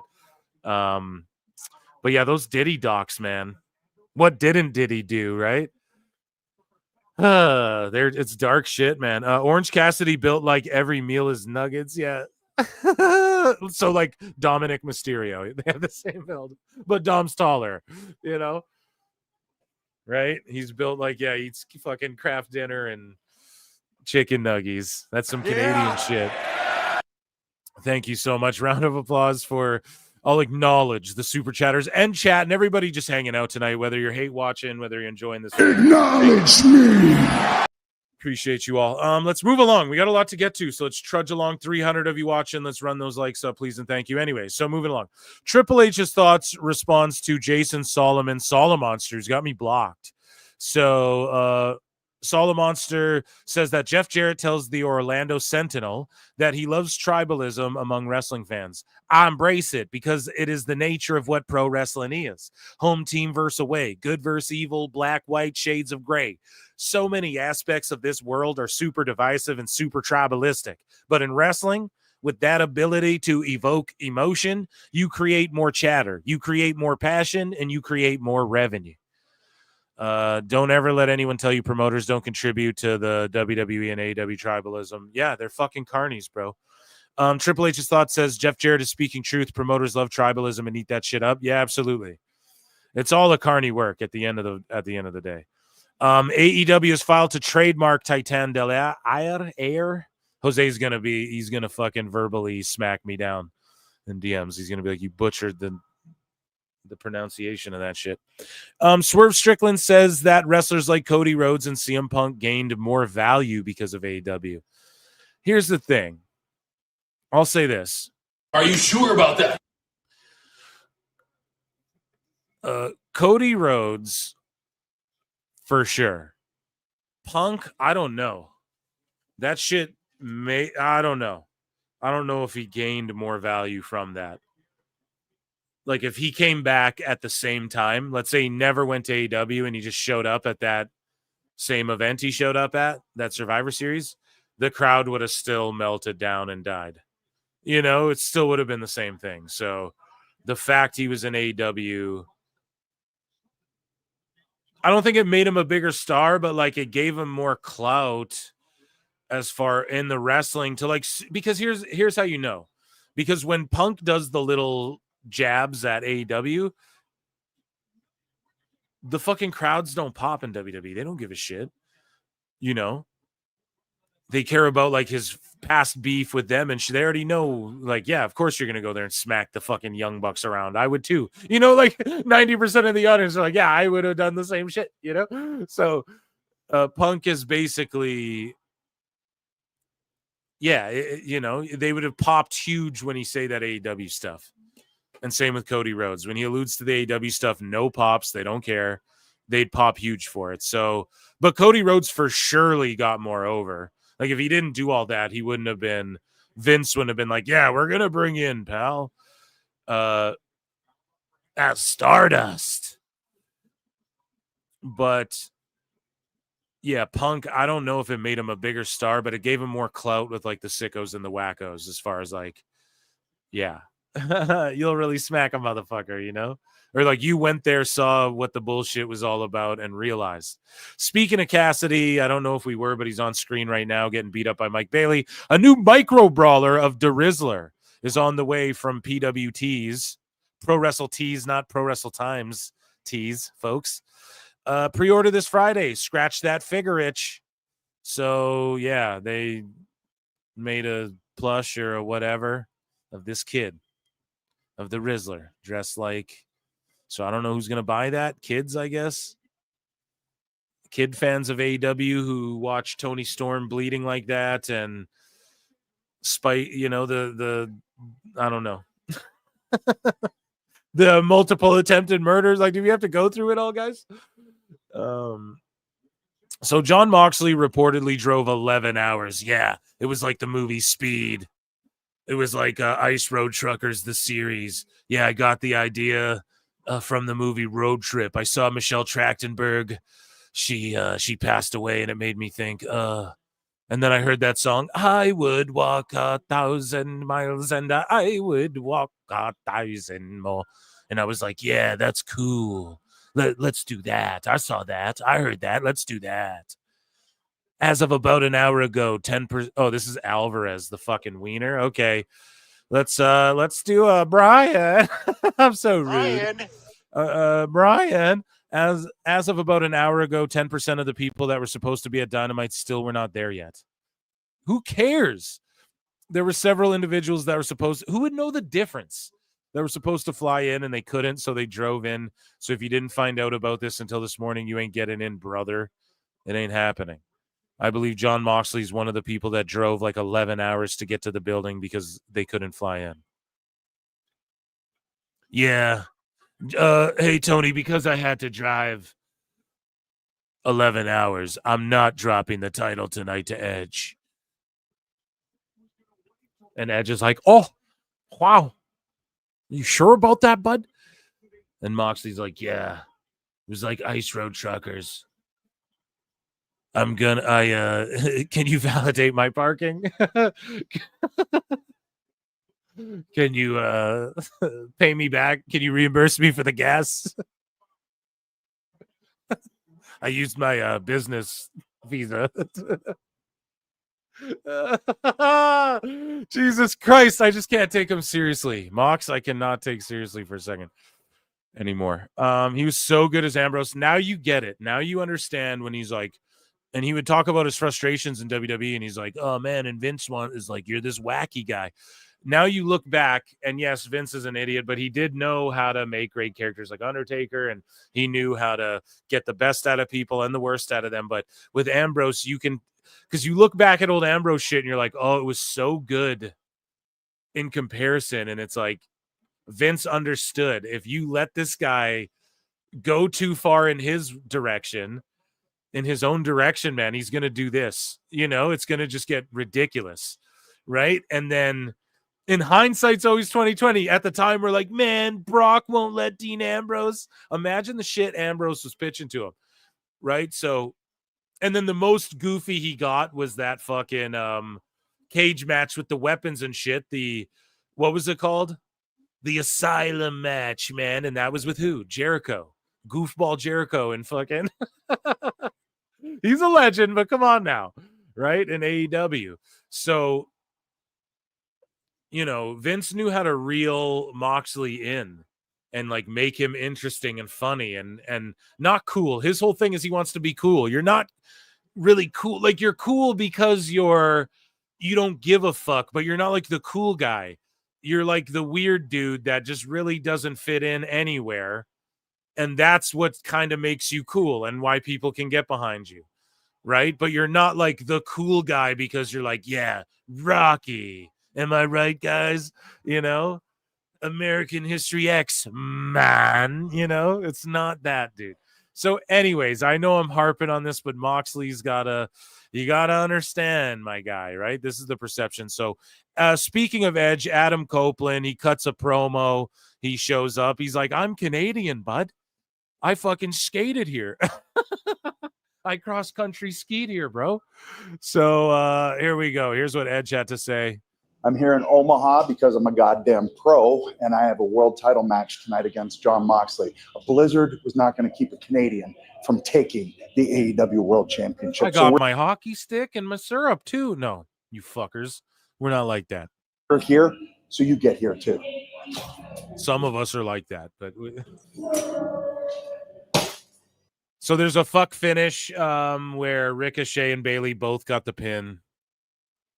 So the definition of 50-50 booking. But the crowd went super hot for it, so it's going to be a triple threat. So it's... And Ricochet, he'll say. So it's a triple threat against Kenny with Mike Bailey and Ricochet, so they can do all the flip shit to each other because Kenny's slowing it down and not bumping us hard, and he's just putting people in holds and shit. You guys are seeing that, okay? And he'll do a dive or two. There'll be a Poison Rana, right? There'll be that move where he does like the front flip rolling, the reverse Samoan, you know, where he does the flip and he's like, you cannot escape. And then he like flips off the rope. He'll do like maybe one of those, but I'm telling you, Kenny's taking it way slow ride. Take it easy. He's going top guy speed. Here's the problem with goofy Bryce Remsburg, though. He's looking at Bayley, and if you don't see Ricochet on the ropes, then how the fuck did you see him over your shoulder? The refs are so bad. So look, he doesn't see, like, how would he even see Ricochet getting the pin? And he's using the rope. So the other ref came in to go, oh my God. See, they just fucked it up. Guys, can I break this down? How this is just one of the biggest botches ever? Can we fucking break this shit down for 1 second, dude? Where's my Price is Wrong? Because this actually pisses me off. Where is it? Here we go. So what happened was, Remsburg doesn't see the feet on the rope, but he somehow sees Ricochet. Okay, I'll give them that. Maybe he somehow, even though he's counting the pin for Bayley. So the other referees and the officials run around and go, no, Remsburg, like, this is what happened. You know, something happened. No, he pinned him too. He pinned him too. But wouldn't those officials be like, dude, he pinned him too, but his feet were on the fucking ropes. So that pin doesn't count. And in fact, the only pin that was legal was Mike Bailey's. But no, because they don't it's like people who don't watch sports or something. Like, nobody's just quality control going, wait, that logically, do you not get why that doesn't make sense? Because the officials are coming to say, oh no, he had the pin too, right? And Remsburg's consulting with people and what's going on, right? Am I wrong? Rewind it. Was there fucking 3 dudes ran up together and they're all talking? No, so they're like, yeah, Ricochet got a pin too, man. They both won. No, someone's in there going, the Ricochet pin, his feet were on the ropes, so that pin doesn't count. However, Mike Bailey had a legal pin. Therefore, Mike Bailey's the winner. And then it still implies that Ricochet helped Bailey get the pin. And then you kind of keep people strong that way too. Instead now, everyone's buried and look fucking dumb, and they have to go and retcon this somehow. They got to do a Being the Elite where they fucking retcon this shit or something. How are they going to do that? Like, this is so bad all the fucking time. They can't ever get it right, bro. That's the problem. That's the problem. Am I wrong, chat? If I'm off on that, tell me. Tell your boy Phil, am I off on that? Tell me. Tell me, and I'll fucking cop to it. But no, I think I'm spot on. If they're consulting, like, imagine this is the NHL. Oh, did the puck cross the line, bud? And then the refs consult, and the linesman goes, well, no, this guy was interfering with the goalie. So that's actually a no goal. Like, that's how that would go down. No, that guy's feet are on the fucking ropes. What do you ask? Like, oh my God, bro. They can just never get it right. It took a second to click for me, too. Took me a second to go, oh shit. Because there was so much happening. You're like, wait a minute. Does this make sense? Then you think about it for a second. It's like, no, not for 1 second does this. Crazy. Oh, crazy. Someone goes, it really doesn't matter because Tony's not going to let Omega lose the belt. Yeah. Anyways, though, moving along, let me check back in with chat here. Miss October 30 says, I just watched the top 10 wrestling in his video about what got former AEW fans to leave. So what do you think caused AEW fans to leave? Everybody lost faith in Tony Khan. I've said it before, like, he could have Cena come back and turn heel and no one would give a shit. They'd be like, of course he'd turn him heel, you know, because someone brought that up too on Twitter. One of these sickos was like, it doesn't matter what AEW does, they're going to get picked apart and shit on. And it's because it's mostly bad. So when it was really good at the start and people go, I don't think it was ever really good. No, man, it was. I'm telling you, like, that first Dynamite, just go back and watch that and think of it in the context of, like, this is the first show, other wrestling show other than WWE in how long, right? It was so good. Jericho was cooking, his fat, just everything was working well. And even the silliness that they had, you know, the matches were a little bit longer and they were doing crazy shit, but it was more confined. And again, you wake up after a while. Like, I truly believe the backstage shit affects the on-screen shit way more than anyone admits. I think that a lot of people are just so grateful for their time being on the TV that they don't ever want to make that. Because how could you be not grateful to be on fucking television, getting paid six figures, you know? Some guys, I was once told, hey, I got paid six figures to clap, buddy. What do you fucking just stand there and clap? So it's like, you know, so you can't ever fucking be mad at that. You can't ever make it sound like you take that for granted. Like, and I fully understand why people don't do that. How could you, you know? That is valuable, even if it's AEW. If it's Wrestling Society X, it'd be valuable to some degree. However, I think the backstage shit has affected the in front of the screen shit. But as you get more of these professionals too, like Hurt Syndicate and Ricochet and a lot of these guys who have worked together, you know, and a lot of these other newer guys, maybe that straightens out a bit. Hopefully they worked everything out. Mercedes Monet is out next. And yeah, that's what I think, just losing faith in Tony Khan, him just not understanding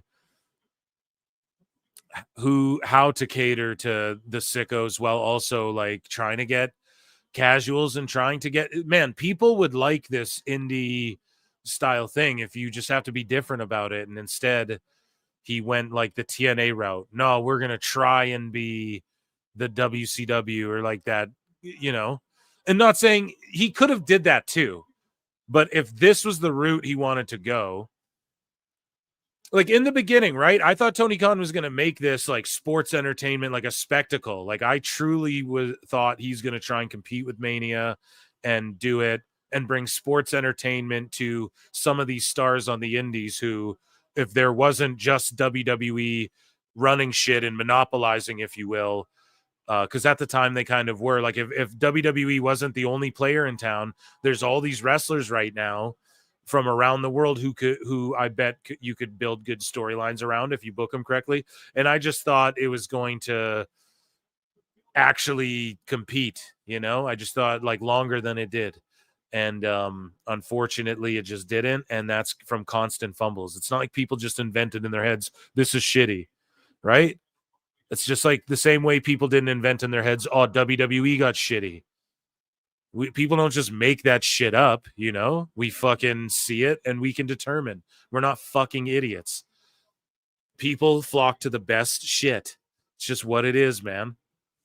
Oh, so McDonald's is the best hamburger? No, but it's the best fast food hamburger that serves me in 2 minutes with some fucking crazy fries, and you slam a fucking double cheese when you're drunk or whatever, and everybody loves doing that. And you're trying to act like it's supposed to be Wagyu. A restaurant serving you Wagyu is not supposed to be what McDonald's supposed to be, you dumb motherfuckers.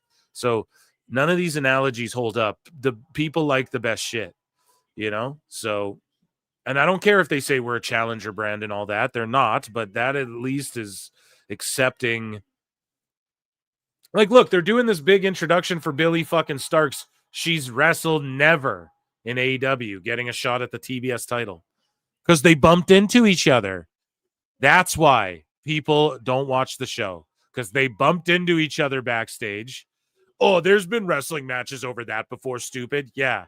For a woman whose whole thing is like, I'm the boss, I call the shots, and I defend. I have 4 titles because I work my way and I have my creative and blah, blah, blah. And so I'm going to let this young upstart from Ring of Honor just get a shot because we bumped into each other to get me to Athena at All In. It's fucking dumb. That's why people don't tune in. It just is meaningless shit. It's just thing happens. And the commentary is another reason. And I could go on for hours and hours. I think people are getting tired of me answering that question, but something I'm passionate about, clearly. So anyways, Adam Copeland arrives, addresses the weather, and then Meltzer said what quotes this, right? And he goes, Taz, Josh Matthews, and JBL tomorrow in March 2017. I'm here because I'm a goddamn pro. A Blizzard was not going to keep a Canadian. We're here, so you get here too. Okay? So look, very dangerous driving conditions. Michael Cole and myself, you drove the whole way, got to make the shot. That's how it used to be, I guess. You cannot miss a show. You can't miss a show. When you miss a show in order of preference, you get heat with the locker room. You get heat with your boss. So this shit like got them canceled, got JBL damn near fucking canceled when it happened with Miro, saying literally what Edge just said in a fucking promo in AEW. And none of these, these sickos were the ones trying to cancel WWE at the time, and none of them are saying shit about AEW right now. It's not just a regular job. You're there once a week, and you're making a lot of money with a massive, massive platform. You've got to be there. You've got to make the shot, no matter what happens. Moro is from Canada, okay? So he's well-versed when it comes to weather and snow. People knew the storm was coming for days. Right? Josh Matthews. With Taz in the car, I once drove us 2 days to Indianapolis to make a taped SmackDown show from NYC. Just saying. Damn. After the show, Mauro Ranallo retweeted several tweets from fans who are supporting him and criticizing JBL for bashing the SmackDown live commentator. JBL later called out Mauro for missing SmackDown this week.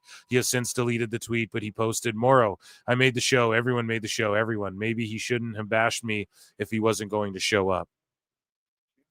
So again, then Edge cuts this fucking promo, and none of the sickos are fucking right now. I'm here in Omaha because I'm a goddamn pro, and I have a world title match tonight against Jon Moxley. A Blizzard was not going to keep a Canadian from taking the AEW World Championship. So we're here, so you get here too. Literally word for word verbatim. I swear this is a simulation, man. Like, there's no fucking way this keeps happening to AEW. Word for word verbatim, and I have to sit here and go, sickos, hello, like, why aren't you mad about this shit? And here's the other thing. Billy Starks taking Mercedes to the limit just buries everyone she's wrestled before her, too, who are, like, light years career-wise ahead of Billy Starks. Not that you can't give her a good showing, but build her up a bit, bitches. But you know what they say, or at least one man does. The best guys, Tony Khan. And that, ladies and gentlemen, was AEW news. Sometimes in life, you got to be a hoe. Excellent. So let's take a little quick break here. We will get into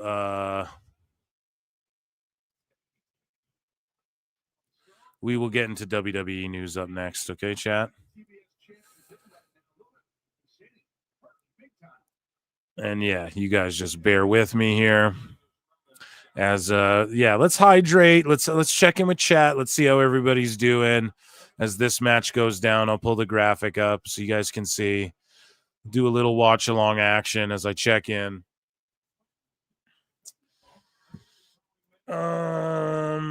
Swipe right. Hey PWT. Oh, Plinian, just tuning in. Good to see you. Fuckers, Knack1 says. What's up, dude? Swipe right have hired an emo vampire. Okay. Yeah, I can't wait to watch Evolve. I think I got the last 2 episodes to watch now. I got to binge Invincible. I got to watch fucking a bunch of shit, man. Holy. But yeah. Who the fuck is Excalibur? Billy Starks? That's funny shit.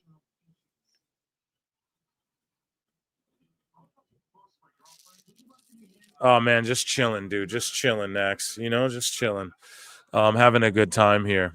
Okay, let's see. Andre Adams says, why is every ROH woman except for Athena on Dynamite? I don't know. Where's my Luger, brother? I don't know.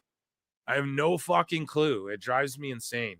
And they're just gonna parade her out because she's from fucking Texas. It's so stupid, man. You gotta understand how this doesn't work. Tony doesn't get it. Well, our fans do follow ROH and they pay attention. Craziness. She just deserves better than that. Why didn't she get a run in AEW? Well, we're trying to develop other girls. And okay, so then why'd you shoehorn Billy Starks into a title match before her, going through a commercial break? Everyone's like, who the fuck is this? Who the fuck is this? Paging me at 5:46 in the morning. Crack a I don't know.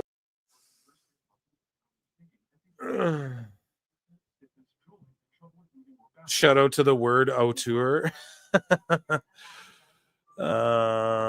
Be safe. Yes, everyone be safe. I'm scrolling through real quick. Every WWE news, always dirt sheet saying. Yeah, so guys, if you're just tuning in, Big Trouble Ben Bishop will be on the pod tomorrow in the morning, PWT Podcast 90. Make sure you check that out. We make fun of Dave Meltzer. And I learned the hard way, the truth about Big Trouble Ben Bishop, okay? Friend of the show.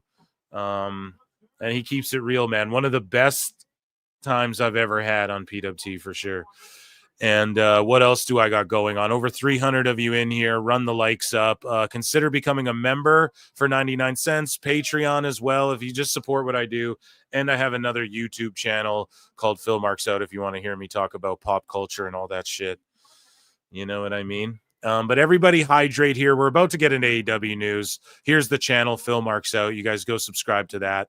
And yeah, I appreciate you so much. If you want to hear me talk about pop culture, I have a review for Daredevil episode 4. And then there's also a lot of other cool things I'm working on, man. It's really sweet. All scripted, video edited, not podcast format, way different. But anyways, though, 310 of you in here across both channels. Make sure you hit the like and let's get into some WWE news after I check in with chat one more time because Plinian drops in with 10 and says, y'all always make me feel so welcome after a rough day. Haha, PWT for life, dude. Well, you know something, dude. Once you're PWT, Jack, you're PWT 444 life, and that's just too sweet. All right? But it's true, man. I get this is the best time ever for me.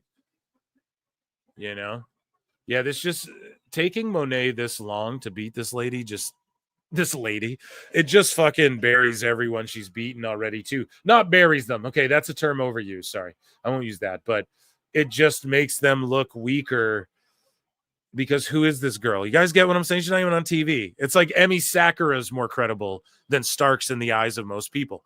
Anyways, Plinian, you make me feel so welcome. The way you're making me feel. And get in the Discord. Come check us out and hang out. Yes, I always forget. Thank you, Lincoln Hawk, the top mod of the Discord pod. Get in the Discord. Come hang out with us. An extension of chat. You guys feel welcome there too. And I'm in there. You DM me in there. I'm not good at checking them, but you might catch me. Okay, let's switch over, shall we? Over to this tab and play a fucking breaking news. Actually, give me 1 second here. I'm gonna chug down some water and I'm gonna Perry pack Minecraft Perry pack. Burning the boats. And the bushes. Okay. Okay. All right. So, and we got some coffee here too, and water. Drinking lots of water lately. Cobra Kai. Time Cop. Both great shows. Okay. Okay. I'm so sorry.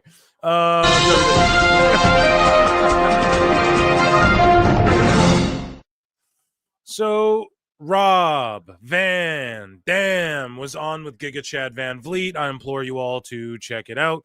And he said that he comments on Cena being a heel.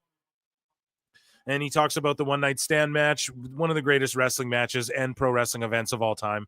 And RVD says he knew what to do that night perfectly. He's really great at what he does, so I think he's going to really master the heel persona and take it some places we didn't expect. And by the way, I had seen him get booed. It wasn't a lot, but leading up to the one-night stand match, there was a town or two. I think it was Wales was the first time I think that I'd heard. It was very similar to the vibe in Hammerstein Ballroom. It was very similar. That was the first time I'd seen him get booed, and he was great. He was like, that's right, boo me. Let me know how you feel as long as you're out and you're expressing yourself and you're screaming. And obviously he turned them. They were cheering, etc. So true. That's just it, man. It's supposed to evoke emotion. You're supposed to care. So Tyler Bate will be on WWE Raw brand when he returns, which could be any time. So there you go. I wonder where he fits in. He is a Triple H lad, if you will. So here is dipshit Sexy BJ Ray. I'm going to try and get him on PWT Pod. How about that? Sexy BJ Ray says he's in talks with Triple H and ESPN and will be in WWE 2K real soon. And I need to figure out whose pod this is. He's talking to some fucking puppet, and this is just hilarious. Okay? And he's awesome. He's on the LFG show. The last episode, we saw that Shiloh dude fake a concussion, and then he glommed him. The one guy, it was a pretty good episode. I don't know. That show's amazing. And I'll do a breakdown of it. Again, I'm going to watch it on Sunday, so probably Monday's live show is when I sort of recap LFG. So, yeah, but here's Sexy BJ Ray, the most interesting character who's injured. And for some reason, not on NXT yet. And I don't know if it's because he's really green in the ring, but he definitely has the promo shit down. That's for sure. Let's hear what he has to say talking to this blue puppet guy. Yeah, and Big E, and Bubba, your best friend, but they both mentioned like, what show is this? your name. Jim Henson gonna sue somebody. Right? What does Chris Rock say in Jay and Silent Bob Strike Back? He's like, George Lucas gonna sue somebody when they start fighting with the bong sabers. Yeah, and Big E, and Bubba. Marv's like, you stole my old shit. What's going on? Your best friend, but he's got a feud with this Cyclops puppet. You know? Yeah, I know him. You know? He lives in Monster, Rhode Island or something. They both mentioned your name on a PLE. For anyone that doesn't know, that's a pay live event, pay-per-view. Pay-per-view my pay-per-view my they mentioned in your name. Because what other name is there to mention, Blue? Nobody. What other name is there to mention? Nobody. Who's captivating the wrestling universe like I am? Not a single person. There's no other name to mention. And that's why you got all these big guys mentioning my name. And that's why you got guys like Ego coming up to me in the gym the other day saying, BJ, like, bro, I was trying to use you in the video game. I want to use you so bad. You're not in there. And I'm just like, Ego, I understand, bro. Like, I would want to use me too, you know. Like, I got legends like this. Like, they're already looking up to me, you know. So I'm working on making it happen. There's a lot of miscommunication, and I'm just trying to gap those communication boundaries. And I'm talking to everybody. I'm talking to ESPN, and we're making it happen. So we're gonna make it happen real soon, Blue. You'll be able to use me in 2K. Blue. There you go. Very creative name. Okay, we'll play a little bit with each other too. How about that? Blue the one-eyed monster. Okay. Oh, do you get it? Blue the one-eyed monster. Do you get it? Oh, is that like your name or is that like what you do? Oh. Oh my God. Neil and Bob, is that like your name or is that like what you do? Oh. Monet just tapped out that poor young lady who's trying to get a career under her feet. So look at this, man. Oh, hell yeah. It's only fitting we dropped this announcement today, kid. Stone Cold Steve Austin is headed to WWE World this April 19 and 20. Tickets to purchase autographs and photo ops will be on sale Tuesday. God damn it. Don't forget, a valid WWE World Admission ticket is required to purchase. Grab yours today, kid. God damn. What? Yeah, dude. Probably costs a lot of money, but he's there. He's there, dude. He's in Vegas for Mania, so that fucking glass is gonna shatter, dude. It's gonna shatter, and we'll know he's a heel if it's the version that's like step up, you don't plank the kill you, you know what I mean? If it's that Disturbed, I think if it's their version, he's gonna heel on Cody, and he's like, "Fuck you, kid.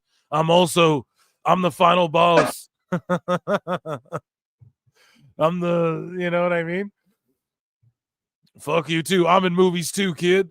Stupid son of a bitch. What? Moving along. So here is Giga Chad Van Vliet with RVD, and he's like, who's got the best frog splashes? So RVD's was one of a kind and 5 stars. So let's see who he puts over and thinks has a good frog splash as well. And I mean, Eddie goes without saying, but he says Eddie, but it goes without saying, but you kind of got to say it. If you have the best frog splash, who else do you think is up there? I think that Montez Ford, definitely. Like, he gets up there. It looks like a 5-star frog splash. Yeah, looks a lot like yours. And of course, Eddie. You know, me and Eddie's, that's the lifelong contendership. Everyone's gonna compare our frog splashes. D'Lo's was sick too. No one gives it credit because he just did it differently, but he would, like, I don't know. I thought he would hit those pretty sweet. I don't know. It's just me. Have you seen Logan Paul's frog splash? I don't think I've seen it. It's probably pretty good. Pretty good. Yeah. It's very athletic. Yeah, for sure. Yeah, so I'm sure. You know, it's a move that out of all my moves, it's the least original, you know. Like everything else I do, no one else does or did or whatever. And that one, I mean, I watched Tonga Kid do a frog splash, Jimmy Snuka. Yeah, it's pretty much what it was. Like Snuka. No, he did the Superfly splash. It's all the same shit, really, right? It's just this, you know, it's the frog splash. So yeah, everyone does it. It's like a super kick. It's like, yeah, it's just one of those moves everybody's gonna do. And even when I make my guy on 2K and shit, I give him the frog splash. So not like a 5-star, but I just give him like in his base move set, you know, his down A move or whatever is a fucking frog splash, you know. But anyways, moving along. Sami Zayn, fine company, fine food, and he's hanging out with fucking Kieran Culkin and his wife. Look at their beautiful wives right there, amazing. And yes, fine company indeed. A true wrestling fan, but a mainstream guy. They're all blazed as shit for sure. Good stuff. You love to see it. Okay, so RVD says he isn't surprised by WWE lifting its ban on marijuana. Speaking of being ripped, I can't say I'm surprised. I always knew the direction that marijuana prohibition would go. I was just ahead of the curve. Weren't we all, brother? I love this. So Tama Tonga just in character purely ranking, I guess, bloodline family members against each other. This is fucking hilarious. And ladies and gentlemen, let's get a yee. Sami Zayn versus Jimmy Uso. I have to pick Jimmy Uso. Jimmy Uso? Jay Uso. Where's it gotta be all those guys? Jay Uso. Jacob Fatu. Jacob Fatu. Jacob Fatu. Roman Reigns. Jacob Fatu. Okay. Yes. Jacob Fatu. Solo Sikoa. Solo Sikoa. The Tribal Chief. Solo Sikoa. Tama Tonga. Tama Tonga. Tama Tonga. The Rock. Tama Tonga. Oh yeah. Tama Tonga. What? Haku. He'll goozle you. He'll fucking goozle you. You remember the goozle? He'll rip your fucking jaw off. Like that trucker who's hunting down Candy Cane in Joyride. You guys ever see that movie? Is that a deep cut? No? You guys know that one? Joyride? He rips the guy's jaw off. Candy Cane. You guys ever see that? I don't know. Let's go. Let's move along. Sorry, Dad. Tama Tonga. Sorry, Dad. Tamatonga. Hey, you got to put yourself over. Tamatonga is the winner. Sami Zayn. Just whips out Haku. Sorry, Dad. Tamatonga. So here's Jordan Grace, who is on NXT, which I didn't review. We just have so much to get to, but just an amazing show. Watch NXT. That's all I can fucking say. I promise you, I will fucking hop on and review, maybe do some pods where I'm just like quickly reviewing, or maybe even review run-ins or something as well. Because sometimes I skip over reviews when there's too much goddamn hot news to get to. And yeah, it was just a solid show, man. Go and watch NXT. It is the best show. But she showed up dressed like Patrick Starr semi-intentionally, I believe. Right? Jordan Grace did. She's wearing these huge heels. Like, look at those. Right? Those are like 2 Tyler Bates right there stacked up on each other. Oh, sorry. But yeah, here's just a fun NXT TikTok or something they made. Shout out Jordan Grace having fun in WWE, where she should be. To find out. It's like fucking she's standing on a Marco stunt under each foot. Everybody ate.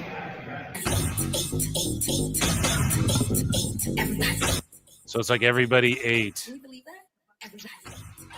Ate. So they all do their dance. And it's funny how for a lot of the girls, they just zoom out of their boobs. It's like, you know, the one girl's eating. She does her hip thing. That makes sense. You know, she does her hand like, oh, gabagool. And then it's like general manager. And then her, it's just like boobs. From her boobs. Punch. From her belt, I guess. Oh, man, and Alba Fire, like... Yo, Alba Fire, that the whole Chelsea Green faction, oh my God, it's so over.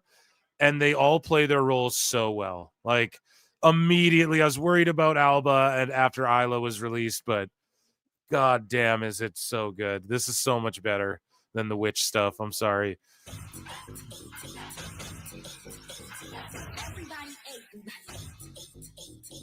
See, out of her boobs. Coffee. Can you believe that? And then Vac Air, because she's the double champ. The champ.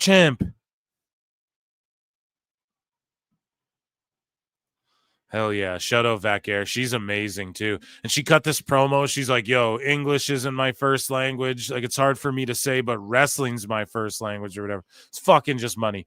Mama Rhodes got a message for John Cena. John, you should be ashamed of yourself. You had a beautiful career. Everybody loved you. Now you're just an asshole. Mama Rhodes versus Papa Cena or what? At fucking Mania? WWE is offering the chance to have lunch with John Cena over WrestleMania week for $25,000. What would need to be on the menu for you to pay that? A fucking full body massage? You know what I'm saying? Well, if Husey was here, he'd say Jade Cargill would need to be on the menu for that fucking, right? Like, Jesus Christ, man, 25 grand to meet with Cena? Him. Do we get to fucking, are they going to cook him? Right? Stick a fucking apple in his mouth and pig roast him and you fucking cannibal meal? What the fuck? 25K? Okay, so John Cena and Lady Gaga and Johnny Depp, they'll all enjoy that meal. I'm sure they're fucking clamoring to, no, you guys know what I'm saying. But ridiculous, man. And hey, if he can get it, good. I'm not hating on if he can fucking people pay that good. But that is wild, dude. You know, because what, do you get his phone number? You got to try and get his phone number, else it's not even worth it. Right? Craziness. Let's check in with chat here. I see you guys. Some guy says drove from VA to IA and we don't want to go to the show. You savage, dude. You should go. There's probably tickets for like $1 when you walk up. I'm not even joking.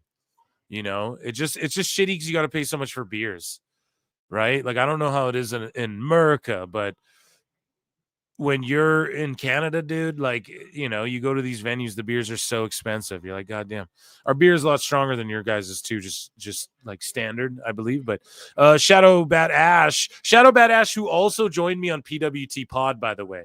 So her and I, before Big Ben joined, but actually after Time Cop, yeah, her and I like gave the fan perspective of this whole GCW, how we view the indie stuff, and as someone who tries to promote the indies and shit like that. So Big Trouble, Ben. Okay, so the World Championship is now with an hour left in the show. Is that for real? So then what's the main event? What the fuck is going on? But yes, Ash. Which is worse, AEW catering or ROH purgatory? Listen, man, at least in catering, you won't get hurt, and the food's pretty good, and you can at least like try and schmooze up to Tony, right? Monkey Balls for 5 says, I was having a rough day yesterday, but one look at my TBGTK bracelet made me feel better. Also, I can't believe WWE would counter AEW with a blizzard. How dare they? They hired Mr. Freeze. They hired Mr. Freeze, and they took over Gotham. Tony... Shad's like, Tony, put your comic books away and go to bed, son. All right. What is your TBGTK bracelet? How dare they hire Frozone to tamper with Omar? Some guy became a member. 99 cents, you guys. Stupid idiot. Give me money. No. Come on, guys. I do this shit lots of hours every week. Okay, here we go. They're brawling, though. This thing's going to go an hour. The greatest match of all time. How long until they start saying that? Ash says Chelsea Green is a better CEO than Mercedes. Asha, I find that offensive. Chelsea Green couldn't tie my shoelaces. Has she ever been in Mandalorian? I fucked Pedro Pascal. No. I went on a date. I'm sorry. I'm going Josh. I went on a date with Pedro Pascal. Mr. Fantastica. Andre Adams says John Moxley is what happens when everything goes wrong for Walter White. Yeah, dude.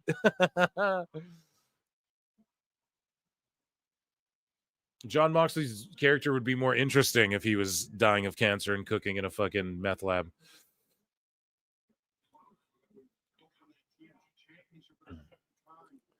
Yeah. Joey Numbers said, too, it'd be awesome if Moxley, like, collected stuff and put it in the briefcase. But instead, no, it's just a random briefcase. And then if they pull out a new belt, then we're all like, what's in the briefcase? But then it's cringe because that's just Quentin Tarantino, right? Lincoln Hawk says, going to a tequila tasting for work. Love y'all, dude. You are winning.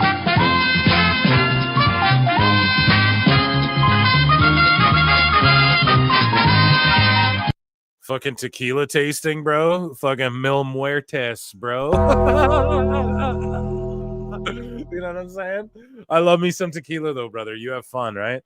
Enjoy yourself. Be safe, too, man. Excellent. I slept with Baby Yoda. Grogu? I call him every week. He's more than a puppet to me. So do we fucking trash can? Let's sludge through some of this WWE news, because does this go for an hour? What's the main event? Back to news here. WWE Survivor Series 2025 is expected to take place in San Diego, California. WWE Money in the Bank. I'm fucking have Tourette's or something. In the Bank 2025 is expected to take place at the Intuit Dome in Los Angeles. They fucking love that building, dude. Who doesn't? So everyone's melting down, man. Breaking the road to Clash in Paris. So it's not that fucking WWE are trying to expand globally more and more. And it's not that Triple H really tried to do NXT UK. And then when Vince was like, you're all out of here, that he didn't fuck up NXT entirely with NXT 2.0 for a bit there. right? Like he fucked that up. He's the reason NXT UK didn't work and we never got NXT Japan and NXT Mexico. So Triple H is trying to expand. They announced this Clash in Paris shit. Like, I believe they announced this before. Did they not? Like way before. And then, you know, this is at the same time what? AEW's in the UK as well? Is that what it is? The same time they're in All In? It's like, cry me a river, ho, cry me a river. Yeah. Right? I don't even know the lyrics, but it's like, cry me a fucking river, boo-hoo. It's crazy. What are they crying about now, chat? Tell me, because I don't even know. But either way, I was hyped for this because, and if fucking AEW said, oh, look, we have 2, 4, 6, 8 dates. Who do you appreciate? You know, AEW. We're all elite. We're going to fucking Europe for 8 dates. We're going to film like for the next 2 months in the UK. I would applaud it, man. But they don't do the shit. So it's not my fault that you're just an e-drone. No, I don't give a fuck. So why is it okay when AEW runs up against GCW at the Hammerstein and steals their top fucking star, Cardona, and runs a show before them? Why is that okay? But it's not okay when WWE does this. Stop being crybaby bitches, dude. It's real again. Same with this roast thing we're going to talk about, right? We're going to talk about how the roast is going to trigger everyone. Now they're not going to air it. You fucking crybaby idiots, man. Ruining all the fun in the world. You got to laugh, man. What the fuck? Like, stop taking yourselves and everything so goddamn seriously. Holy shit. Anyways, Dublin, Ireland, Liverpool with the Beatles. I'm in Liverpool with the Beatles. That was a great record. Shout out Dewey Cox. Newcastle, UK, Birmingham, UK, Manchester, UK, Leeds, UK, Cardiff, UK, Lyon, France, that I kept calling Paris. So, and then they're going to do the show in Paris, man, which is just going to be off the charts. Good for WWE. This is fucking amazing. This is amazing because we get the shows. Like everyone talk about how wild the UK tours were, and now the crowds are so lit and they're thirsting for entertainment. WWE's a hot commodity, you know. They're just fucking pro wrestling all over the world. We're seeing it and people are mad. People want to fucking cry about this stuff. But then they claim like, you don't even love wrestling. It's like, so all the fucking kids in Europe who get to see wrestling, they could go to that indie where fucking Will Ospreay danced with Swerve. They could go there and watch wrestling. To the place where Tony Khan poaches all the people. They could go there.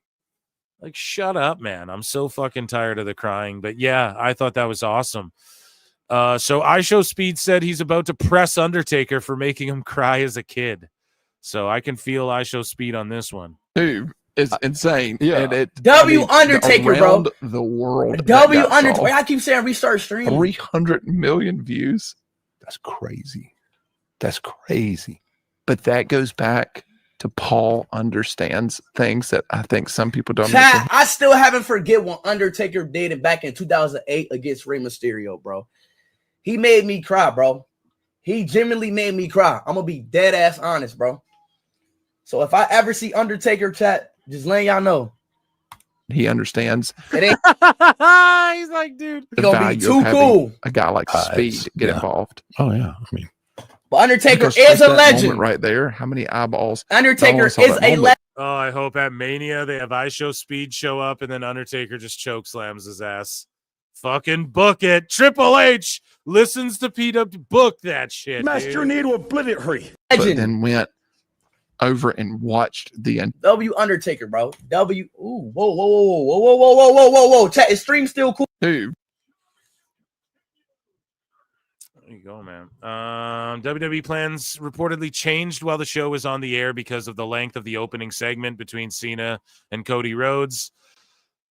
They're saying that one of the matches got cut short. I'm sitting here going, dude, the show ended at 20 after. We reacted to it live on the air. We're like, dude, 20 after? Fucking Mark! So I don't know where they came up with this shit. If anything, they thought the segment was going to go longer because they ended 10 minutes early. So, Jay in Theory was supposed to be 10 minutes longer or 11 minutes long or whatever the fuck. They were saying in the dirt sheets. It's like, are you sure about that, dude? They ended 10 minutes earlier. So somebody lying, they're probably like, why did you guys end 10 minutes earlier? That's probably what the dirt sheets question was. And then WWE was probably like, whatever the quote unquote source is, oh, well, because this match got cut short, because they're working them all the time. They're probably like, oh, well, yeah, this match got cut short. And, it's got to be some shit like that, because how is it exactly? Oh yeah, this match was supposed to be 11 minutes, but it was just like 1 minute or two. And then you have fucking, you have the show end 10 minutes early. That just the math doesn't math unless Steiner's doing the math, right? Moving along. Muscle Man Malcolm talks to Jinder Mahal, who was one of Triple H's last ever opponents. Let's take a listen and a view. You wrestled Triple H in India, correct? Yes. What was it like wrestling him? I mean, like, that's a guy that's probably one of his last matches ever was against you. Yes, yeah, I believe it's got to be in his last 10 or so. It was awesome. Crowd was incredible that night. Actually, another funny story about that night in the arena. That night, there's a huge crack, and they couldn't sit in the anywhere. arena. Yes, like on the side of the arena, the whole wall, like kind of where the bleachers were. It was a giant crack, so they couldn't sit anybody in that section. But we're lucky that the show went on, because it was possible, like, can't have the show here. Yeah, of course, safety. Yeah, exactly. Everybody was safe. It was a great match. It was a fun match. When we got to the venue that day, I hadn't seen Hunter all day or any time before. He got busy doing media interviews. I was getting pulled a million different directions, and we never really had time to call it until intermission time, as we're getting ready, warming up. Like, we called the main parts of it, the finish, etc., and the rest. It's an honor to step in this ring with the modern day Maharaja. With the gamer in India. That's sweet. So Brandon Thurston says, one of our fools. So WrestleNomics says WWE Raw on Netflix is probably being watched by about the same number of viewers as it was on cable. Shut the fuck up, you oh my God. And then Thurston goes, Raw is ranking well among Netflix content and ad inventory as reportedly sold out, but it's misleading at best to say Raw is watched by 2 times the audience now that it's on Netflix, and just incorrect to the weekly U.S. audience for Raw. And then Dose just owns his ass. He's like, Netflix, a publicly traded company, is wrong, says Brandon Thurston of WrestleNomics, sources WrestleNomics. Fucking cooked his ass, dude. What an idiot. Indy Hartwell revealed in a YouTube video that after her release, AJ Styles reached out to her, and AJ Styles said, keep battling, don't quit. The reason for everything is always there. Don't let this be the end of the story. If there's anything I can do to help, please let me know. Right on. Exclusive, Mark Miro open to signing a WWE Legends deal. Yeah, no shit. And I want $1 million fucking dollars. News: Hulk Hogan's Real American Suite WrestleMania tickets have been slashed by nearly 30%, from 9,500 to 6,950. Bargain. Okay. So at WrestleMania 41, I am a real American. Chug as many beers as you can. Right? Real American Suite by the seat. WrestleMania Real American Suite. Enjoy both nights of WrestleMania from the comfort of a reserved seat in a premium luxury suite at Allegiant Stadium. Category: traditional suite, row GA, all-inclusive food and beverages. No need to wait in line at the concession stand, as your suite will be stocked with a variety of all-inclusive food and alcoholic and non-alcoholic beverages. Hulk Hogan in-suite appearance. You get to fucking meet with the Hulkster, dude. Hey, get me some of that charcuterie board, Jack. I want some of that crackers and cheese, brother. $7,000. Holy fuck. That's crazy. I'd way rather go on the Jericho cruise. Yeah, so you can meet Hulk Hogan for 6,950, dude. Moving along. So, guys, I've been saying this for 2 fucking years on this show. I've been saying it since before Sting retired. I'm saying it now. I talked about this last week. Don't be shocked if Sting debuts. Now, Conrad's all got his giant undies in a fucking bunch over this one. He's not really here for this one, chat. But I said it. Don't be surprised if Sting just pops up in a video game, or if they sell a shirt, or if he's gone from AEW long enough to where I said it. Don't be shocked if he inducts Lex Luger or anything like that. Right? He's cool, man. It's like Billy Gunn. He's cool with WWE. It's just he's in AWK. We're not going to put him in the games. Billy's had a fucking Legends deal this whole time. You guys know what I'm saying? He's cool with them, you know? Same as Sting. There's no, especially with Vince gone. I don't know, maybe Triple H went over on him. That's all he cares about. He politicked his win, and more than likely, so there you go. He beat Sting. He ain't mad at him. But anyways, WWE is planning to make overtures, if they hadn't already, about having Sting induct Lex Luger into the Hall of Fame. Luger and those close to him did inform WWE that Sting was the preferred choice to induct him. It's worth noting Sting had told people he probably wouldn't be able to do it because of his AEW deal. Tony Khan, just do the right thing. Head down, do the work, or just do a trade like just bargain some sort of trade like TNA did with Flair and Christian Cage, you know, or something like. Just do the right thing. Guys, Tony Khan.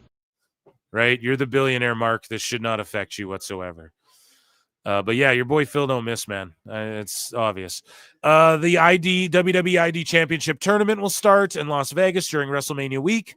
I talk about this much more in depth on PWT Podcast episode 90, which will be out tomorrow morning for you all on YouTube and Spotify and Apple and all of that good shit. So make sure you check it out. Big Trouble Ben Bishop's on, along with my good friend Shadow Bat Ash. Of course, guys, it is a Ren's Day, so you know what that means. Every Ren's Day, we will check in with my favorite, Ren Sinclair. You know, she came through the prohibited portal, the forbidden door. You know, she was awesome in AEW. I'd put her over all the time with her little bit of work there with Jade Cargill. She's come over to WWE. She's in NXT. She's just an amazing young talent, in my opinion. She's the future. She's like the next Chelsea Green. That's my opinion of her. Like that role. She can just do anything, play any position, be a heel, a good gal, tag, manage. She understands how to do this, and she was really good in AEW as well. She was mostly during the pandemic era and on like Dark and shit like that. So I don't blame you if people don't remember her from there. Her name is Maddie Renkowski, but Ren Sinclair, it is Ren's Day. We will check in every Ren's Day with Ren Sinclair. Hey guys, happy Ren's Day and happy birthday to my good friend Jaden. And when her contract was up with AEW before she made it into NXT from her tryout, she fucking was doing these promos, like getting herself over during her brief hiatus, and this is what'll get you noticed. This is what gets you further than the flips. I fall down and get back up, bruv, right? Congratulations on being. Look at the spike bat sticking in Moxley's back too, right? Like what she's doing here will get you over way more than this. Born and and what the fuck Mox is doing, and he's gonna phone Sports Illustrated about tonight while he's bleeding in a hotel room. And he can't get the spike bat out of his back. Look at it, it's stuck in his back, and Yuta's calling for the referee. This is literally the dumbest fucking thing. This is the stupidest fucking thing I've ever seen in my life. What the fuck is going on?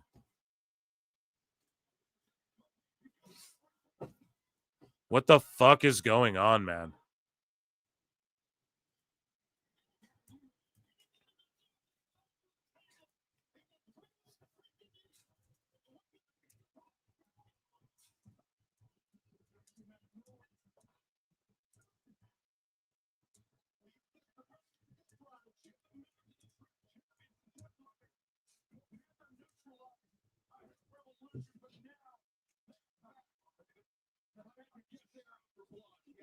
Jesus, what the fuck is this? I'm sorry, Ren Sinclair. We're going to get back to you.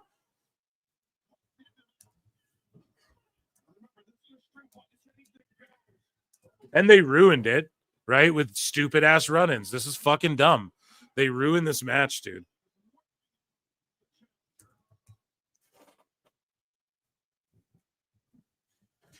Chat, I don't fucking know, man. This is pretty crazy.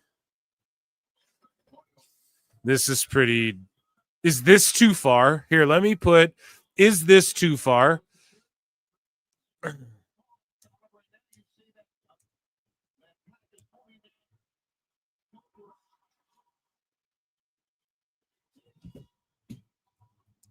FTR. Oh my God, this is fucking terrible. I started a poll. Yes, no, what is too far? A poll in the chat. You guys let me know. Is this too fucking far?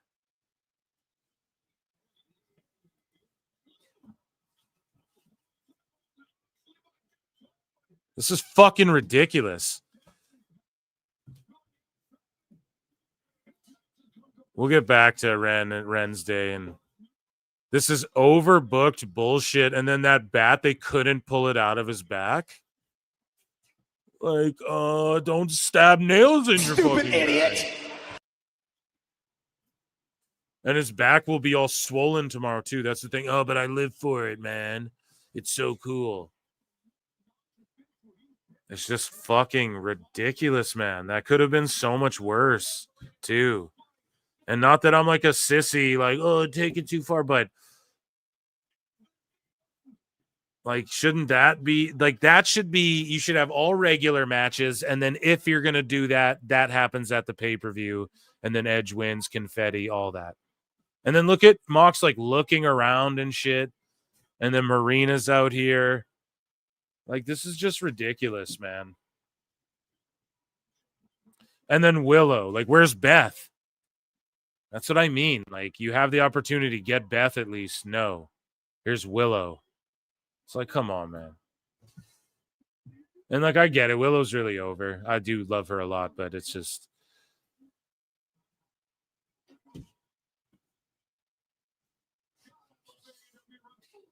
And then Shivani's, God, I love AEW wrestling. A spear on Kip Sabian. Okay, now Nick Wayne and all these, like, oh, man. I can't with this fucking show, dude. Why did 18 people run out? Why did 18 people run out? Why did we do that poll today in the chat? Because we knew Nick Wayne and Sabian run out. So then where's Christian, bro? Like, you know what I mean? Where's fucking, like, who's going to come out next? Trent Beretta's mom? Like, oh my. Bro, this is the worst wrestling show ever that has ever existed. This is the worst wrestling show that has ever existed. This is the worst pro wrestling show.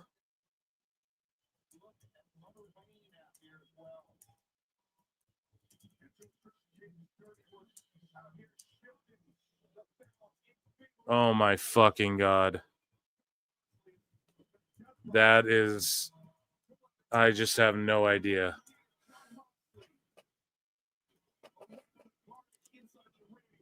What the actual fuck?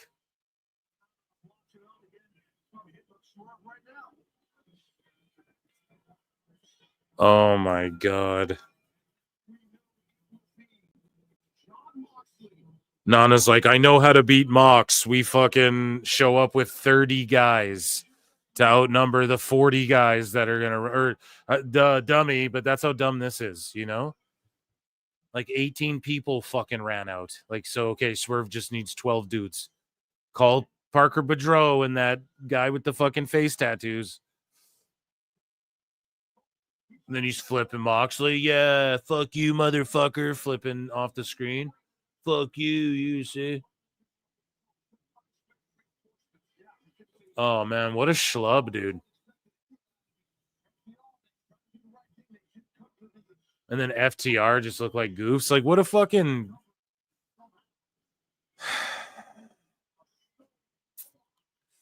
And then there's still more of this show. They just did that in the middle of the fucking show. We still have Bane and Statlander and shit.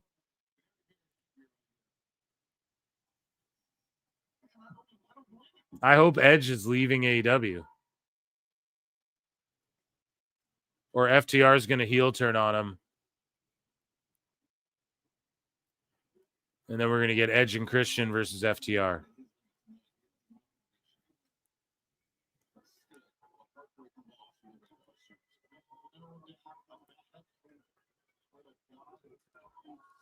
FTR going to heel turn right here.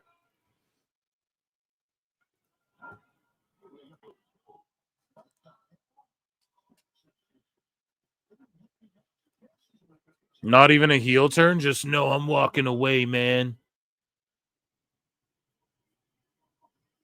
I don't get paid for my wife and my daughter to feed my family when Edge loses because I can't piggyback off him no more.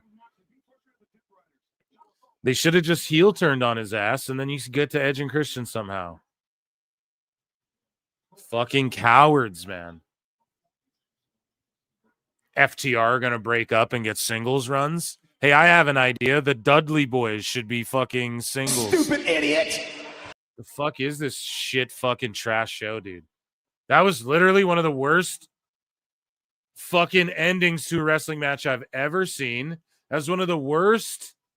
80 guys running out. Oh my God, dude. And then Edge doesn't get his moment of winning that world title. I hope his deal's up. I hope he had a no injury freeze clause in his shit and his deal's up when I fucking thought it was going to be originally.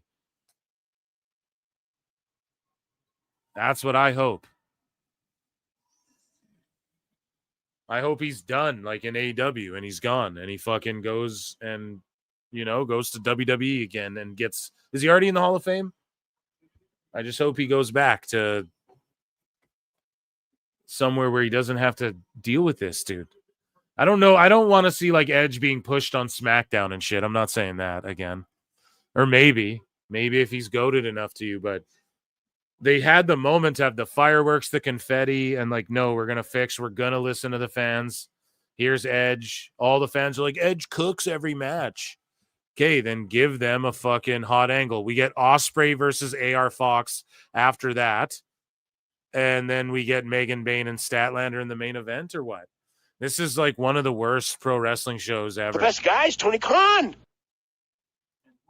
Pliny and Pixelar for 5 says the match was ruined when they immediately rebooked a trash main pay-per-view main event that even AEW fans didn't like, honestly.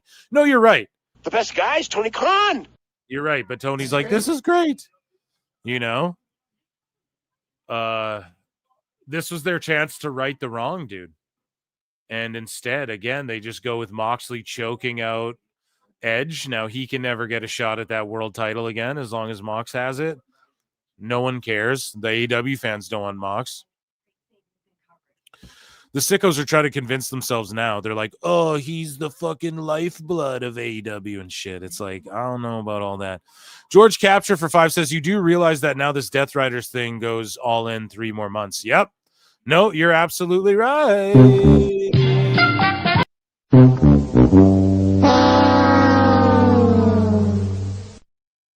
Exactly. No pop.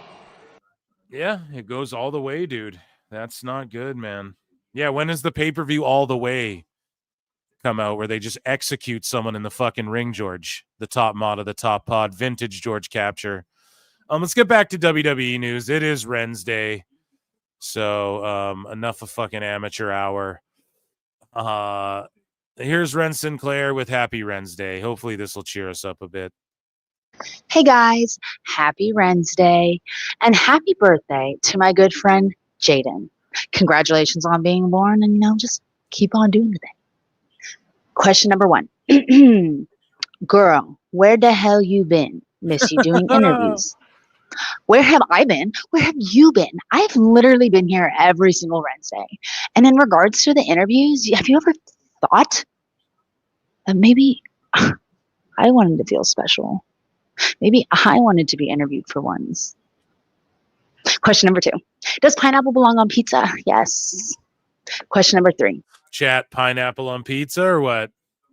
If Airbud inspired Caitlin Clark to be a basketball player, play basketball, what inspired you to be a wrestler? Now, this is a good one. So when I was younger, there was this movie, and the theme was all, a hero is not born, he is made. And this guy was literally just written off by everyone. Everyone would make fun of him, etc. I don't want to give too much away. But basically, at the end of the movie, you realize that he fights not for glory, but for the children, for his people, for something that's like way greater than himself. And his name is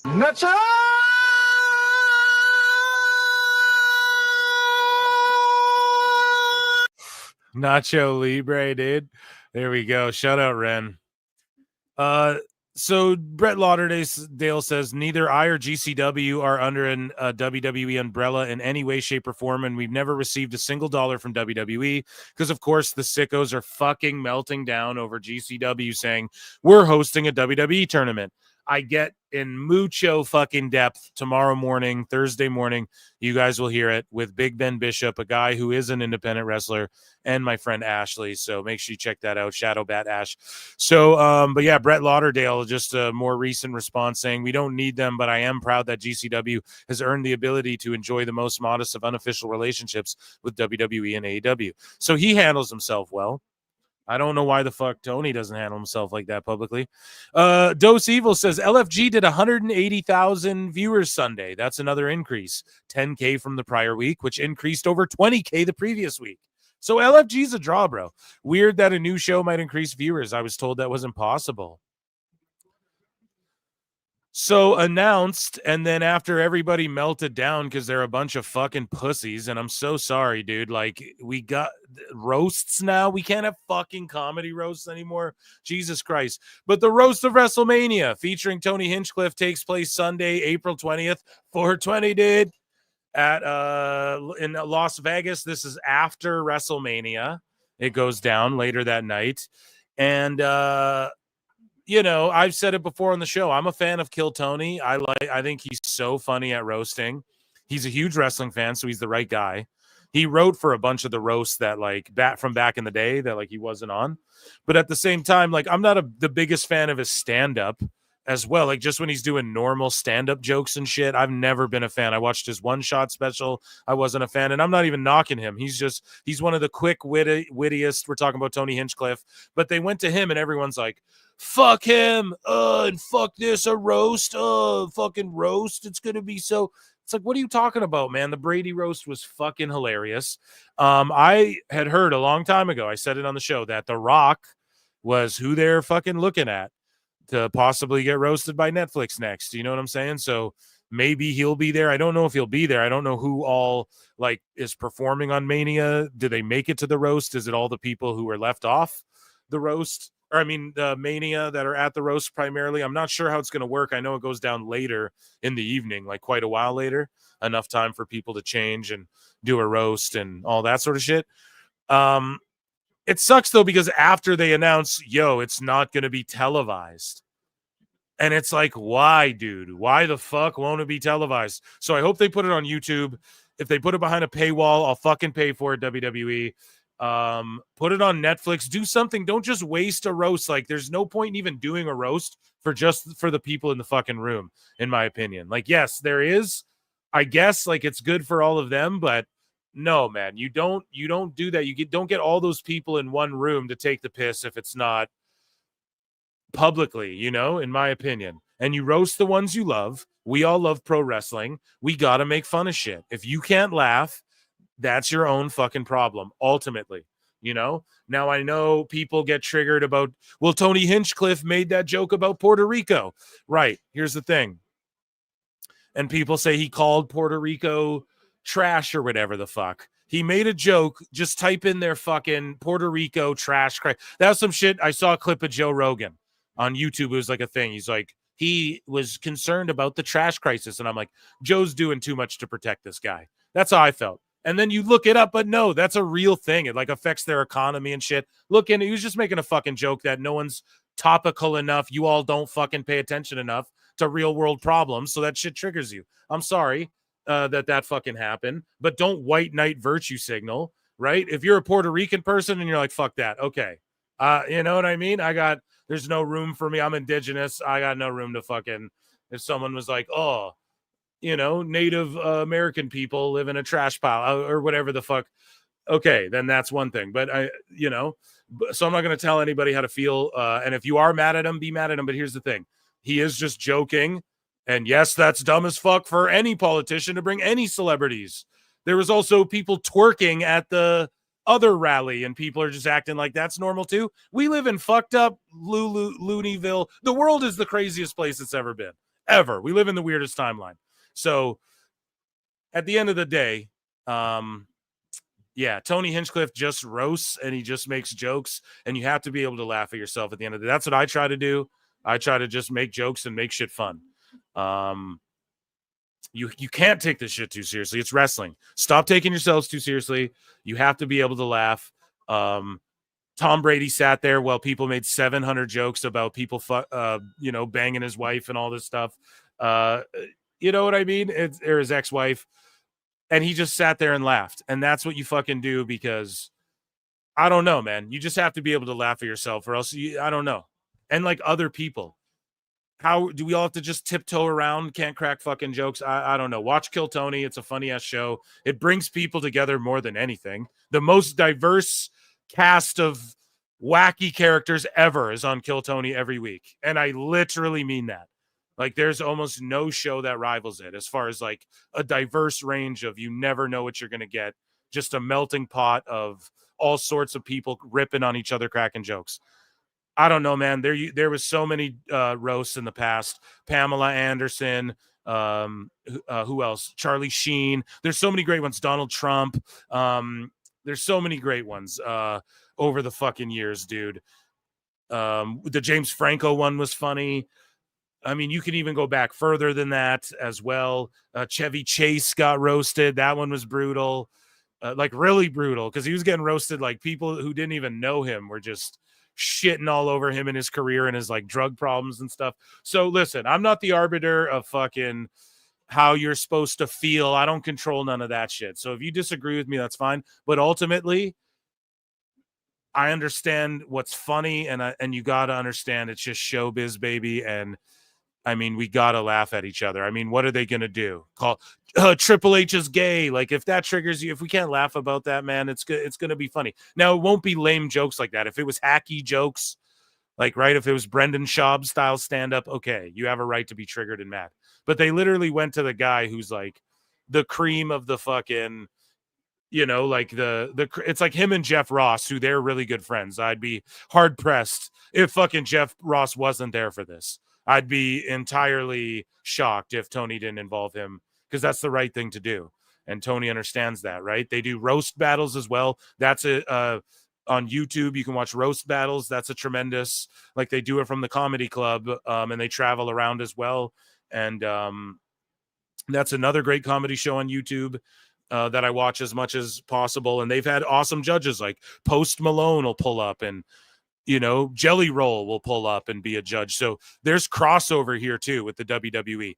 Tony Hinchcliffe was going to start a fucking podcast with Ric Flair, but then Ric Flair melted down on Kill Tony and stormed off all drunk and shit when Shane Gillis was there and all these guys, right? And he stormed off, and it like ruined their whole podcast that was supposed to come out. So this isn't just like, oh, we're going with this controversial guy to try and trigger people. People are like, oh, MAGA, WWE and shit. Meanwhile, you can look, the same sickos don't keep the same energy about fucking AEW and who their owners and shit donate money to. So I don't even get into all that, because I don't give a fuck who you vote for. That's clown shit. I don't care who you fuck. I don't care what color your skin is. I don't care what God you pray to. That's all lame shit. What I care about is what's funny's funny, and you have to be able to laugh at all that shit, because it's so dumb. What color your skin is, you know, who you bang, what God you pray to, all that shit's, it doesn't matter. So let's make fun of it, right? That's my approach. You guys know that from the guests I bring on, the way I try and approach interviews and stuff like that. Anyways,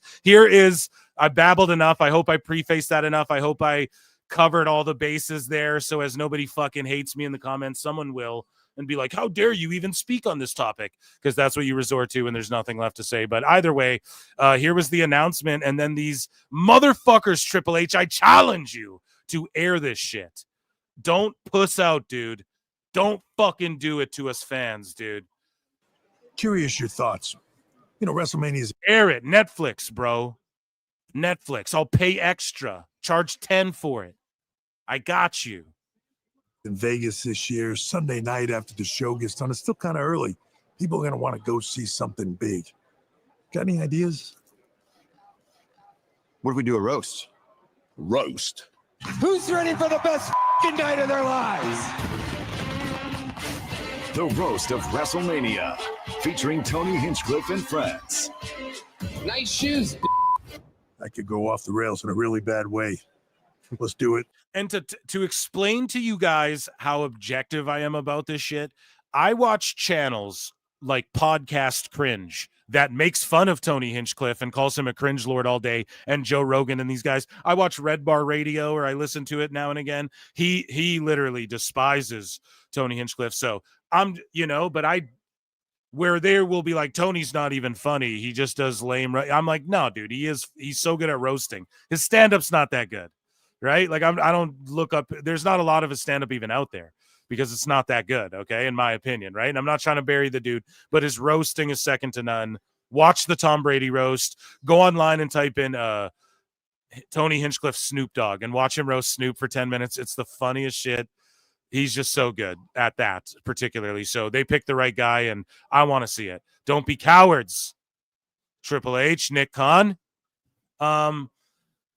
So Goldberg, he does an interview with Ariel Helwani on the Ariel Helwani show, and he talks about how he wants to get back into the ring, and with his Roman match, he had COVID and all this stuff. So let's hear what Goldberg had to say, because he is getting ready for a return, 1 or 2 more matches. So I had goals to attain at the WWE, but the reality is when we were going head to head, we were kicking their ass. They were kicking our ass. It was back and forth like a big heavyweight fight. And I'm a football player in Aintley, man, and they were the enemy, right? And I still believe at the bottom of my heart, at the end of the day, it's still kind of that way a little bit. So how did that all come about? What? The whole thing with you and Gunther. They call you up. They say, we want to do this. We have a plan. It surely wasn't just like that one-off. No, because I had expressed a number of times that I wanted another match after Roman. Yep. That Vince had promised me another match because not too many people know this, but I took Nikki Glazer crushed Ash. Crushed the fucking roast. Hopefully she's a wrestling fan. Get her on. That's what I mean. Let's go. And same with that. Oh, yeah, whatever. We could fucking talk about roasts all day. Phil Mark's out. We're going to talk all about that. Trust me. Took the Roman match. I'm going to rank all the roasts and shit because I've seen them all multiple times. I'm going to rewatch them all and rank them. Match with like a month prior notice, and I had COVID. And, that's not the way to go out. It's surely not the way to go out, and surely not the way to go out in Saudi Arabia, where so many of my fans couldn't be there live to watch the finale, right? So I always, in the bottom of my heart, in my heart, wanted to go out and present myself a little bit more positively than I was able to. I'm the mild understatement guy, but Paul and I spoke, and we came to an agreement that in 2025 I'd have my retirement match. Don't know when it is. Don't know who it's against. So we're all like, oh, Cena's retirement. Dude, it's Cena's, Goldberg's, possibly The Rock's. Like, we're running out of a lot of these guys are just, they're going to be cooked. Maybe the last Austin appearance. Well, no, not Austin appearance, but like where he gets actually physical and not beyond just a stunner, because we could see him actually come out and brawl, stunner. Like we could see something like that go down. Ospreay wins that match. Against, but they planted a little seed like they always do, and don't think that there may not be a swerve here and there, but it's professional wrestling. It is what it is. It's not what you see is what you get. And if anyone knows that, it's you. There you go. Putting Ariel over there. So check this out. Joe Hendry is the only TNA talent listed at WWE World. Check that shit out, man. Fucking Joe Hendry, dude, at WWE World being featured. And everybody's worried. They need to bring back the Andre the Giant Memorial Battle Royal. Do you know what I'm saying?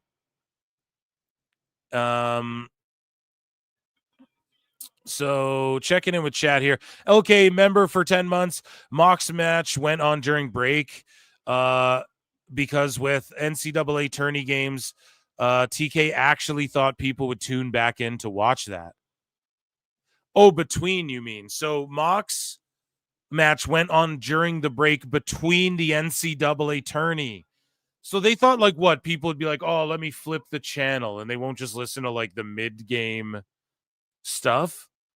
Oh, yeah, we're going to flip over and pop the rating. What the fuck? That is absolutely insane, dude. Thank you for your 10 months of membership, by the way, LK. I really appreciate that. Andre Adams says, Hangman dressed like he can't be close to schools. I don't know. Oh, man.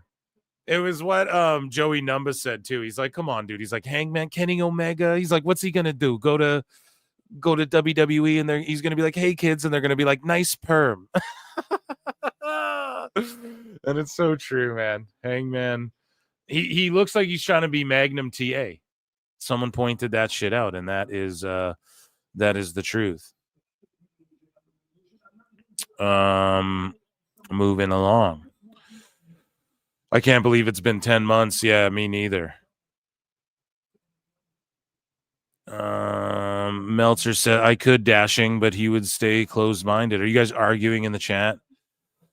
Yeah, this guy, David. Dropping the F-A, bro. You don't got to drop those in the chat. Shouldn't those words be banned or some shit? I don't know. They should be. George, you got to look into that, bro. What the fuck?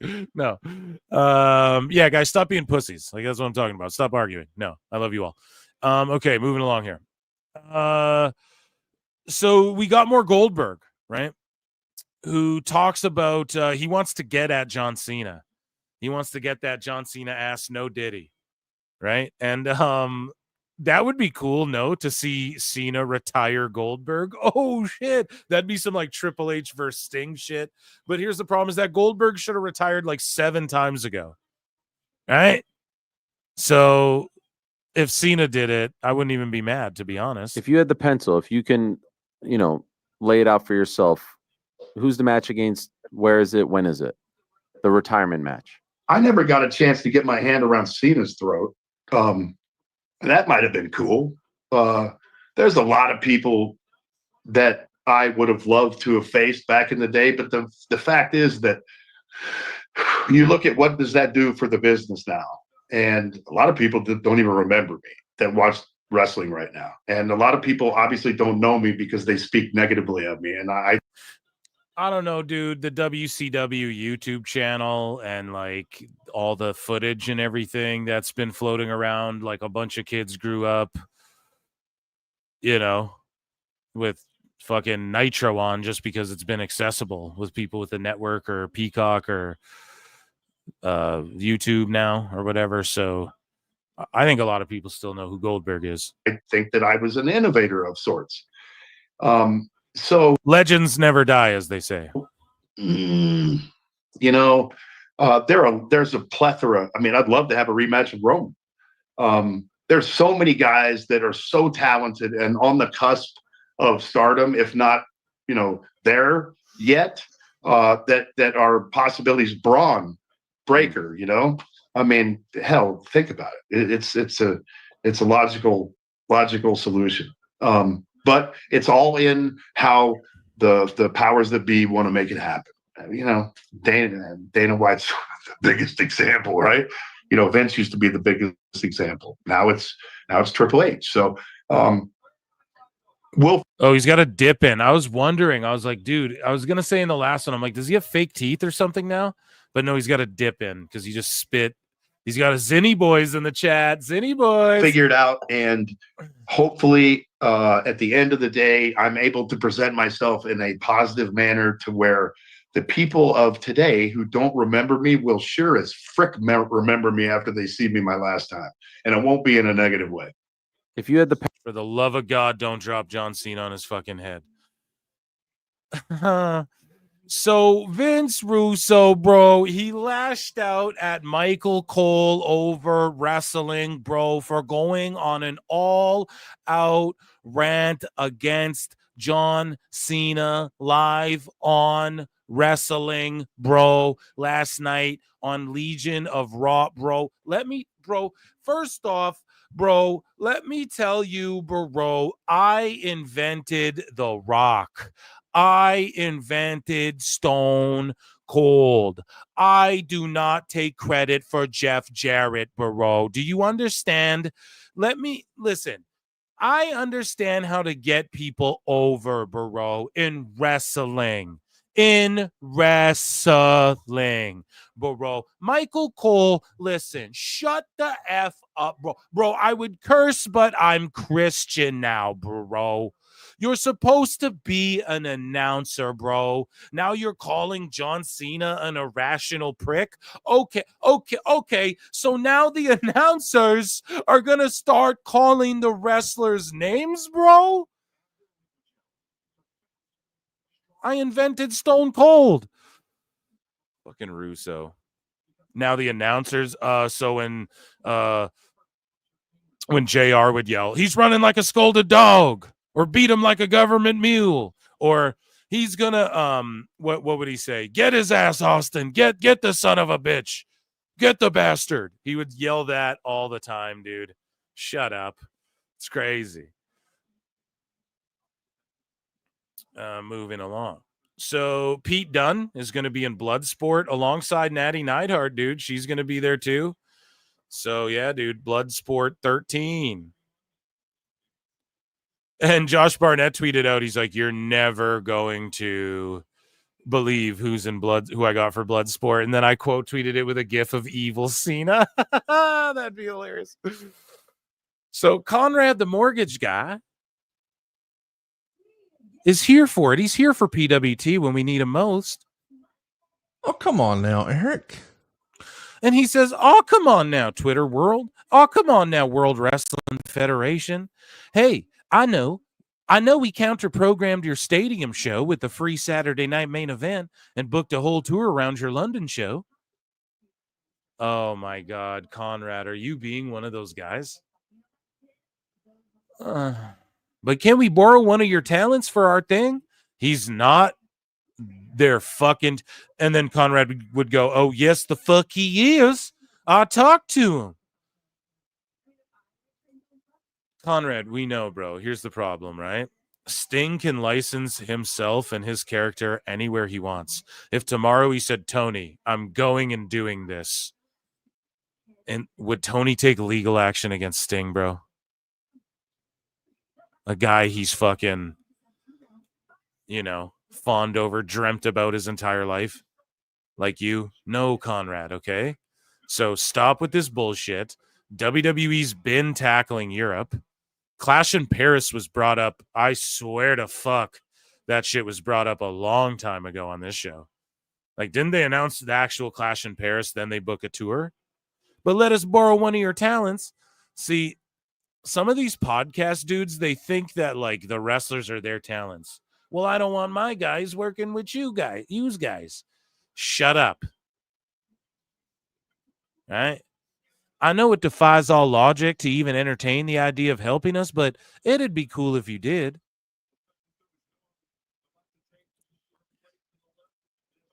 It defies all logic to even entertain the idea of helping us, but it'd be cool if you did.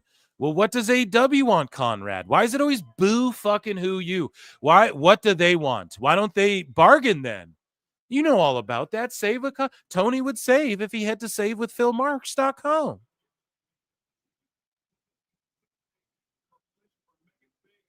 Like, what do you mean? Tell Tony to say, sure, we'll give you Sting, but we want this. We want to induct, I don't fucking know, Cody Rhodes into our Hall of Fame. I'm just throwing something stupid out there. Right? But why? Now, all you're doing, Conrad, is you're making it tribalist between WWE and AEW when it's not about you or AEW or WWE crybabies. It's not about it. Or Conan. I don't know why Conan's getting dragged. It's not about you, Conrad. Oh, come on now, Eric. Come on now, Eric. Phil. That's not very fair to say it's not all about me and what I want. It's not, Conrad. Do you know who it's about? It's about that man right fucking there who's trying to get his legs to work again. And it's about that man who gave his fucking body to this business, who you're a fucking fan of, aren't you? Okay? Okay? It's about him and what he wants and his moment, Conrad. Oh, but fuck, just book my... Oh, shit, just because I got StarCast, this is going to fuck up because WWE won't let any of them on StarCast. Shut the fuck up, man. And then you're just adding to the bullshit. You're adding to the making it WWE AEW shit, and then you'll go, hey, listen, I want a healthy AEW. I'm here for it. Chat me up, Eric, about a healthy AEW. The conversation should be about this man right here. His name's Lex fucking Luger. Okay?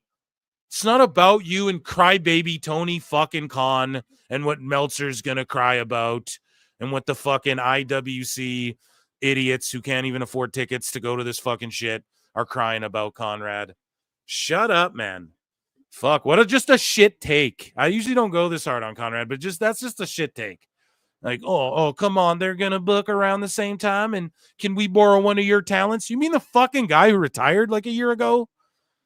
The guy who said he's retired? You mean that guy who Tony just sells his t-shirts, which WWE could do too? They could just license a deal with fucking him too and sell his shit if they wanted to. They already have one. So what are you talking about? It's about Lex Luger, boys. Okay?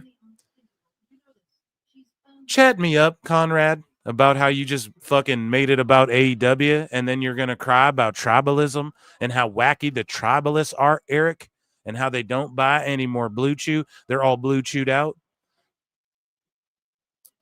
And then our last piece of business here, Conrad, the mortgage guy, responds to Jeff Smith, who says, agreed. Honestly, it feels like the kind of request that would be honored.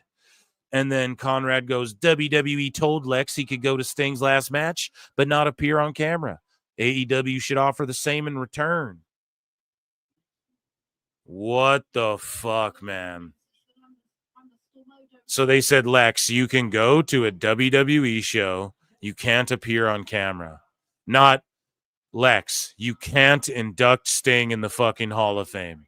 It's just a big difference in appearing on camera so AEW can pretend, oh, Lex Luger, another guy who would have never wrestled here. Is that right, Chaz? Oh,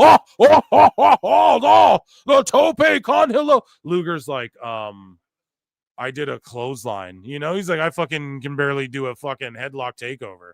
Fuck you talking about, dude? I just lifted guys because I can pick heavy things up. You know, he's like, I just ran and picked things up and I barely bumped. No, Luger bumped around. I'm just joshing, but you guys, you know what I'm saying, right? Like, it's like, no, dude, it's a whole different thing, right? It's a whole fucking different thing. And just for you to be like, well, Tony, you're just standing up for Tony. Who you getting paid? Now he's all defensive. Well, you know, StarCast, they pulled The Undertaker off. And fuck, Mark Calloway's my guy. They pulled Undertaker off too. And it pulled off StarCast. And I can't do. Oh, come on now, Eric. Come on now, Phil Marks. That's not very fair to just make it about Ric Flair's last match, part 3, that I now can't do anymore. The heart attack number 3 in the ring that I'm not allowed to do, even though WWE let them show Undertaker and Mick Foley and everyone at fucking Flair's last match for you, Conrad. And then WWE literally for your last fucking match, they let the cameras show Mick Foley and Undertaker and all these motherfuckers right in the front row. And now you're trying to stand up for Tony. They should do the same thing. Can't appear on camera. Sting can be there, but he can't appear on camera. Or what? Why would you even say this? This is what I mean. This is the tribalist shit that's like bad for wrestling, not me criticizing AEW because it's a shitty fucking quiet building right now. And this has been a terrible episode of Dynamite. That's not what's toxic and tribalist. What is this type of shit?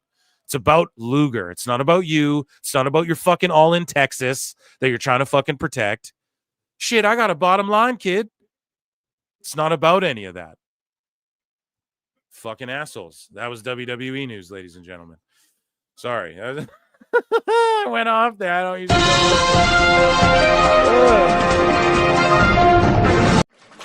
I do like Conrad. I do. It's hard out here for a pimp when the IWC don't make no fucking sense. You know what I mean? So, speaking of not making any fucking sense, we have some dusty Dave Meltzer to get to before we close out this evening's show. There's also a lot of Dave Meltzer talk on Thursday's show tomorrow, so make sure you tune in. Big Trouble Ben Bishop is on the show talking about IWC sickos, dirt sheet geeks, Dave Meltzer, clarifying the air on himself too with some stuff. And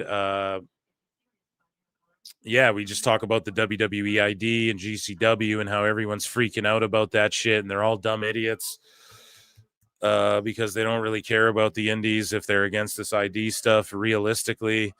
And guys, become a member, 99 cents, patreon.com/prowrestletimes. The YouTube channel's at over 6,200 subs, so you guys are goated. And then the fucking 1,800 on the podcast channel. And then Phil Mark's out here. We're trying to get subs up. If you guys like hearing me rant and rave, I bitch about pop culture and YouTube drama and all sorts of shit over here.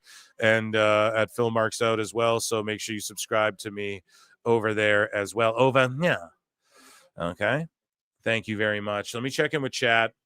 Hopefully everyone's chilled. Everyone's getting freaking out on each other. Monkey Balls goes, the number 12th promotion is closer to AEW than AEW is to WWE. How can anybody believe that WWE is scared of AEW? Bro, you said that perfectly. Not even that was a punchline, but you said it perfectly. Like, and I've been saying it forever. They're closer to TNA or GCW, or like AEW's closer to like Ring of Honor now than it is, you know? Like if you separated the two, it's closer to that than it is WWE. So I perfectly agree with you on that statement. And that's a great way of putting it as well. Worded very succinctly. And Mike, what's up, buddy? How you doing? Lucy, Tony flipped his book sheet upside down. What happened with Cope and Neo and Mox? And Neo Mox, bro, Moxley Bulldog choked him out after he got a spiked bat literally stuck in his back. Like it wouldn't come out, and they had to like talk to the ref to help him, and it was insane. It's Tony's great idea. The great Tony ideas. Taz, pot meets kettle. Yeah, I see the flutes in the chat. So why exactly is this the main event? Can anyone explain? Yes, someone explained it next. They wanted to do the Mox Cope stuff during the commercial or during the halftime of the March Madness game, and they thought people would like flip the channel and want to watch that or whatever, dude. Crazy. Taz just called Luther a carny. Conrad is a sleazeball. I mean, I just ripped him to shreds. I usually don't go that hard on him.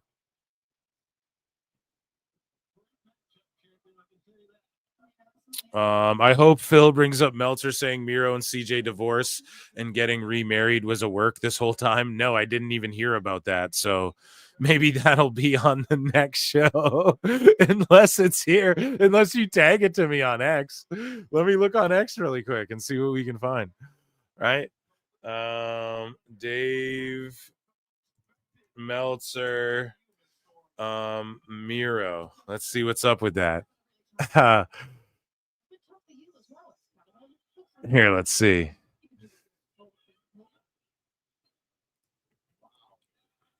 Oh my God, there's no way he said this. Oh my God, dude. I'm so sorry, and I don't mean to do this to Miro, but she was chilling like one-on-one with Priest a bunch, bro. So no, Dave, stay out of this. He is the Harvey Levin, right? Which is something that you guys will hear tomorrow be said during the pod as well. That was brought up, but he is like the fucking Harvey Levin. Like he is just, it's all just hot goss. And then they're mad at me. How dare you call us liars and talk about wrestling news that you know nothing about? And it's like, because that's what you guys do. Holy fuck. What was JD versus Ricochet? Oh yeah, see, that's the main thing. So we have to go. We're gonna do a quick Dave Meltzer, and then we're going to do a quick Sickos where we cover some JD and Ricochet. Oh,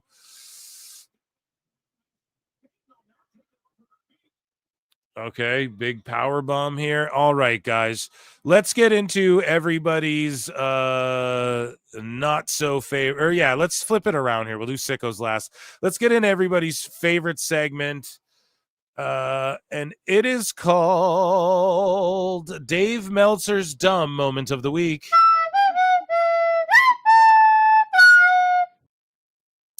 And we're actually going to refresh that there. In the Dave Meltzer folder, because there's now some new stuff in there, and we will share this tab.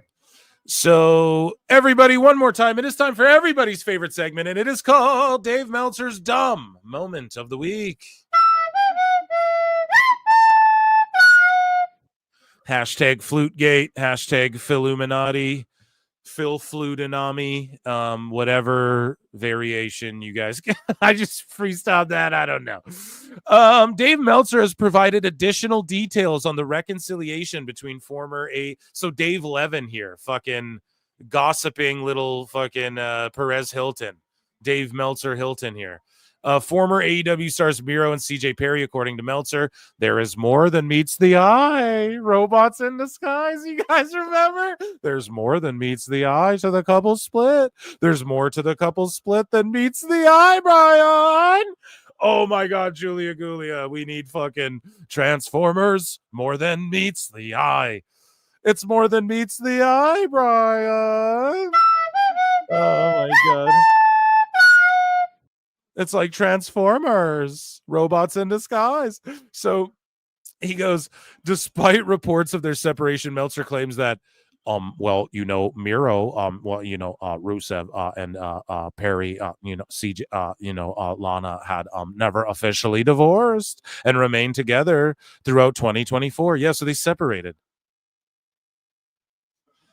And here's the problem with what Dave's saying.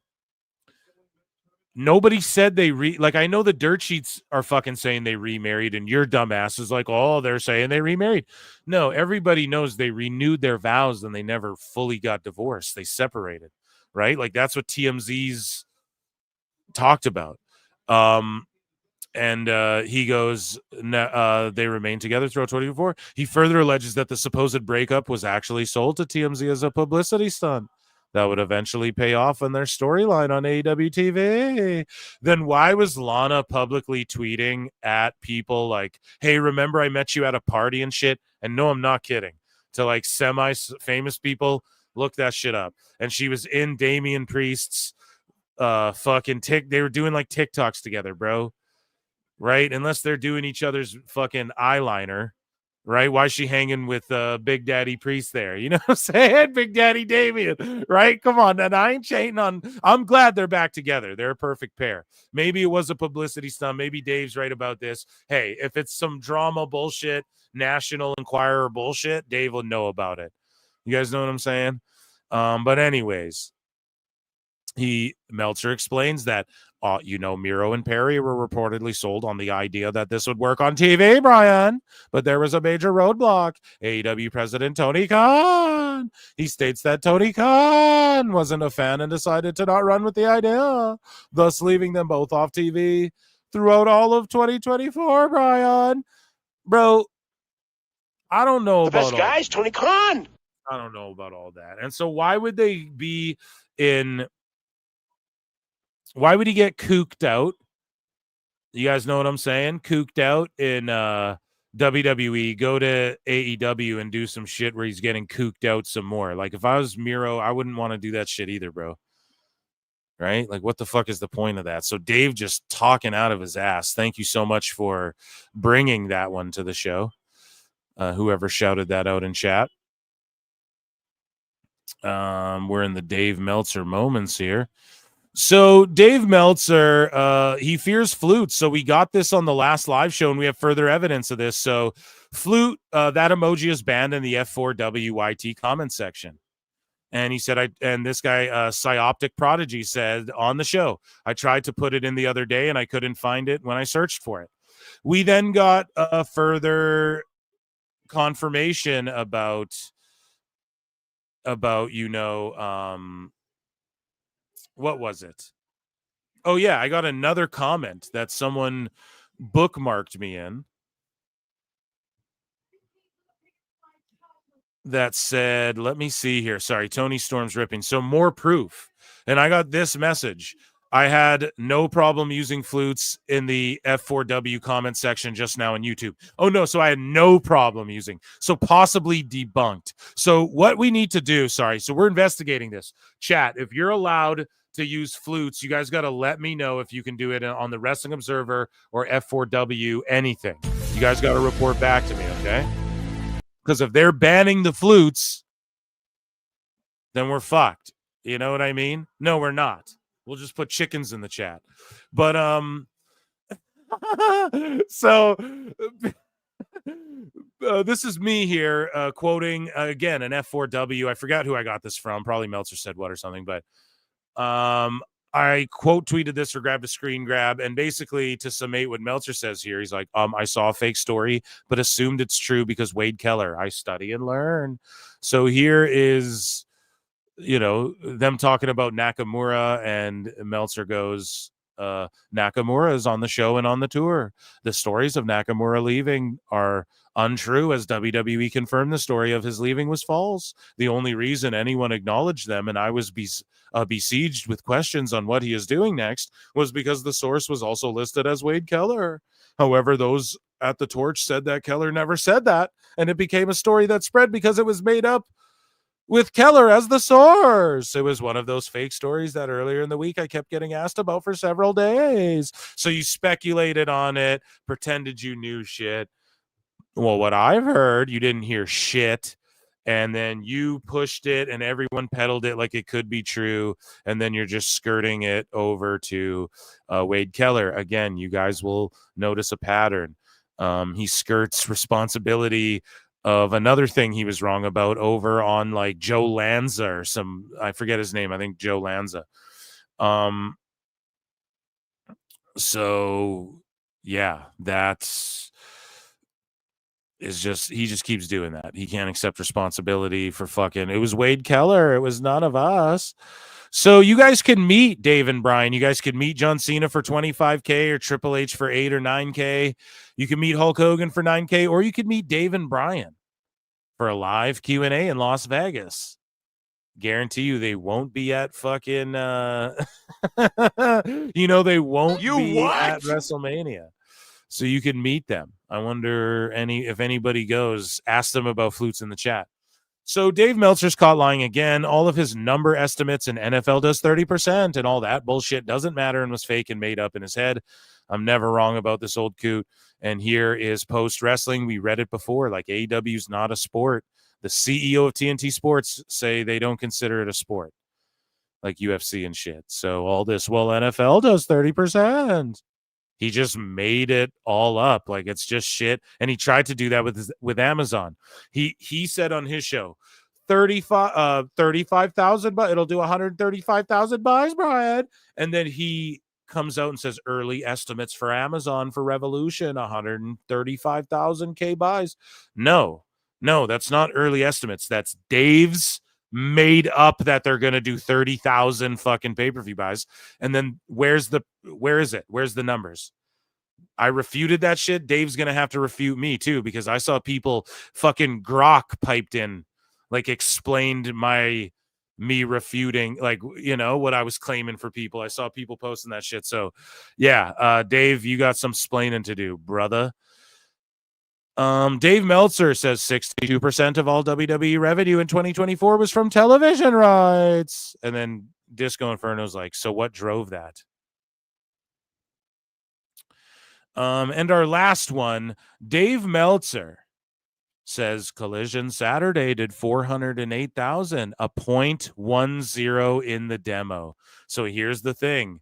Remember what Meltzer was fucking saying, the stupid idiot? Watch him do a triple flip-flop on this one.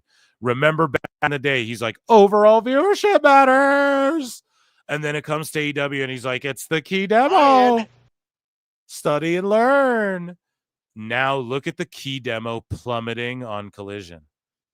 It's dying, man. And I called it out, man. AEW is going to be the show that the old wrestling heads who liked, like the older people who like this shit in the early 2000s, early 2010s, you know, the 2010s. They're all older now, and the younger people are like, what the fuck is this garbage? I truly believe that's what's going to start happening. But the key demo, more proof of it. So they got 408,000. Now, if this was NXT, they'd be like, well, the key demo is the real Brian. That's a real problem. But they did 408K. And Dave's like, this is really good. But the key demo's 0.10. So before, he'd be like, if it was a 0.15453, that is really good. He won't even bring it up. He won't even bring it up. We caught you, Dave. You're done. You're cooked. You're a moron. But he goes, Collision Saturday, did 408,000 and a 0.10. Second on cable in the time slot behind only the ACC college basketball tournament on ESPN. This doesn't even include viewers on Max, which is none. And then this guy, Chisero, goes, Collision about to catch up with Raw on Netflix at this point. And like, he's just saying it to troll, to bait. But And I can appreciate some good bait sometimes, but that's just utterly, it is delusional. Absolutely. And Dave Meltzer, you see so many of these people parrot this shit that he says. And, the WWE viewership's been falling. No, it's not been falling. Like, you know what I mean? Compare it to the last pay-per-view, and it's been falling from that. Well, Raw, that first one was like not a real Raw. And you all were saying that they're going to stack it like a pay-per-view, and then it does pay-per-view numbers, PLE numbers. And then 2 months later, you're like, well, it's not doing pay-per-view numbers. Shut up, you whiny fucking pukes. Here's Dave Meltzer, the troglodyte, going, oh man, this is really good. And then not even the viewers on Max, which is like 4 people, 30%. Like, what are you talking about? It's crazy. So these people are fucking demented and deluded. And that, ladies and gentlemen, was Dave Meltzer's dumb moment of the week.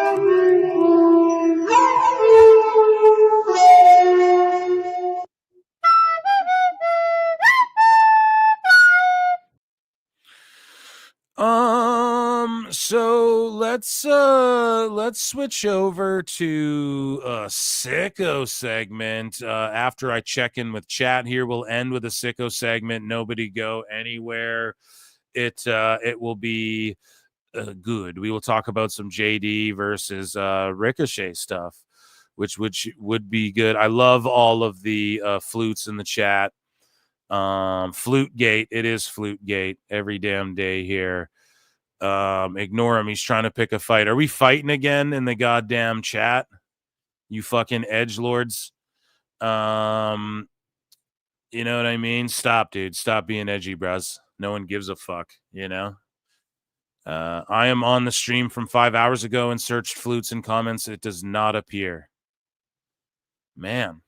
So Meltzer made the story up and blamed Keller. Yeah, he does that, bro. He does that. I talked about that. You guys will hear tomorrow, too, where it gets pointed out.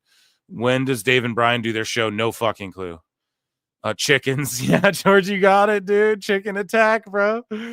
That's fucking right. Use these flutes. Yeah, man. Yeah, oh yeah, dude. Like you playing with your finger or like blowing in the glasses, right? Playing your finger around the fucking woo, woo, woo, woo, woo.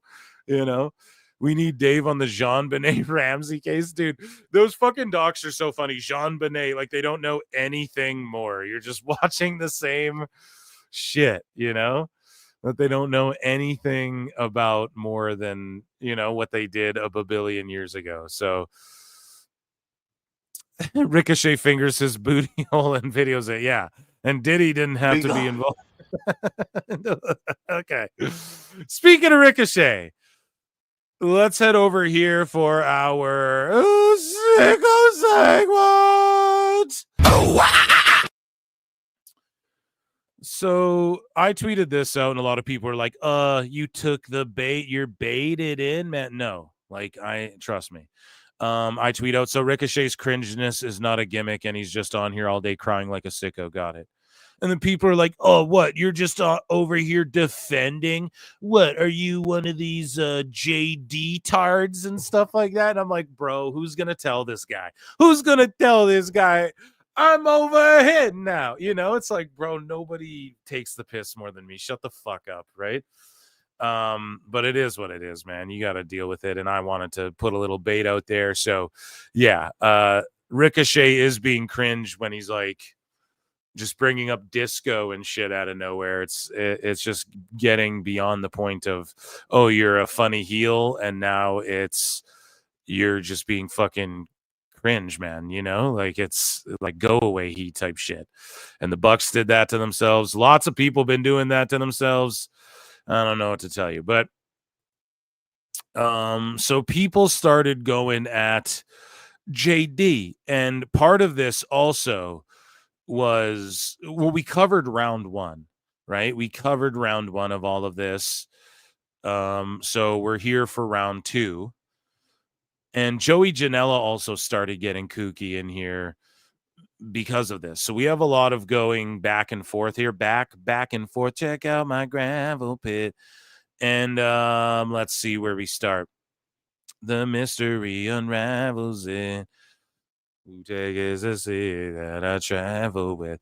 So Pro Wrestle Times alert. We have a fight online between JD. So this is where so this is like JD versus Joey versus fucking Ricochet all rolled into one. So you know, Joey Janela got mad at JD. We covered it before, so I'm not going to read all of this again, but basically Joey Janela and JD started going at each other because of Mercedes Moné pulling JD off of the HOG show. He had to leave during her match for the commentary. He tweeted out a Charmin gif. Janela's like, doing her first indie show in like over 10 years for people she truly respects and is tight with was probably a really special moment for her. She didn't want it ruined, blah, blah, blah.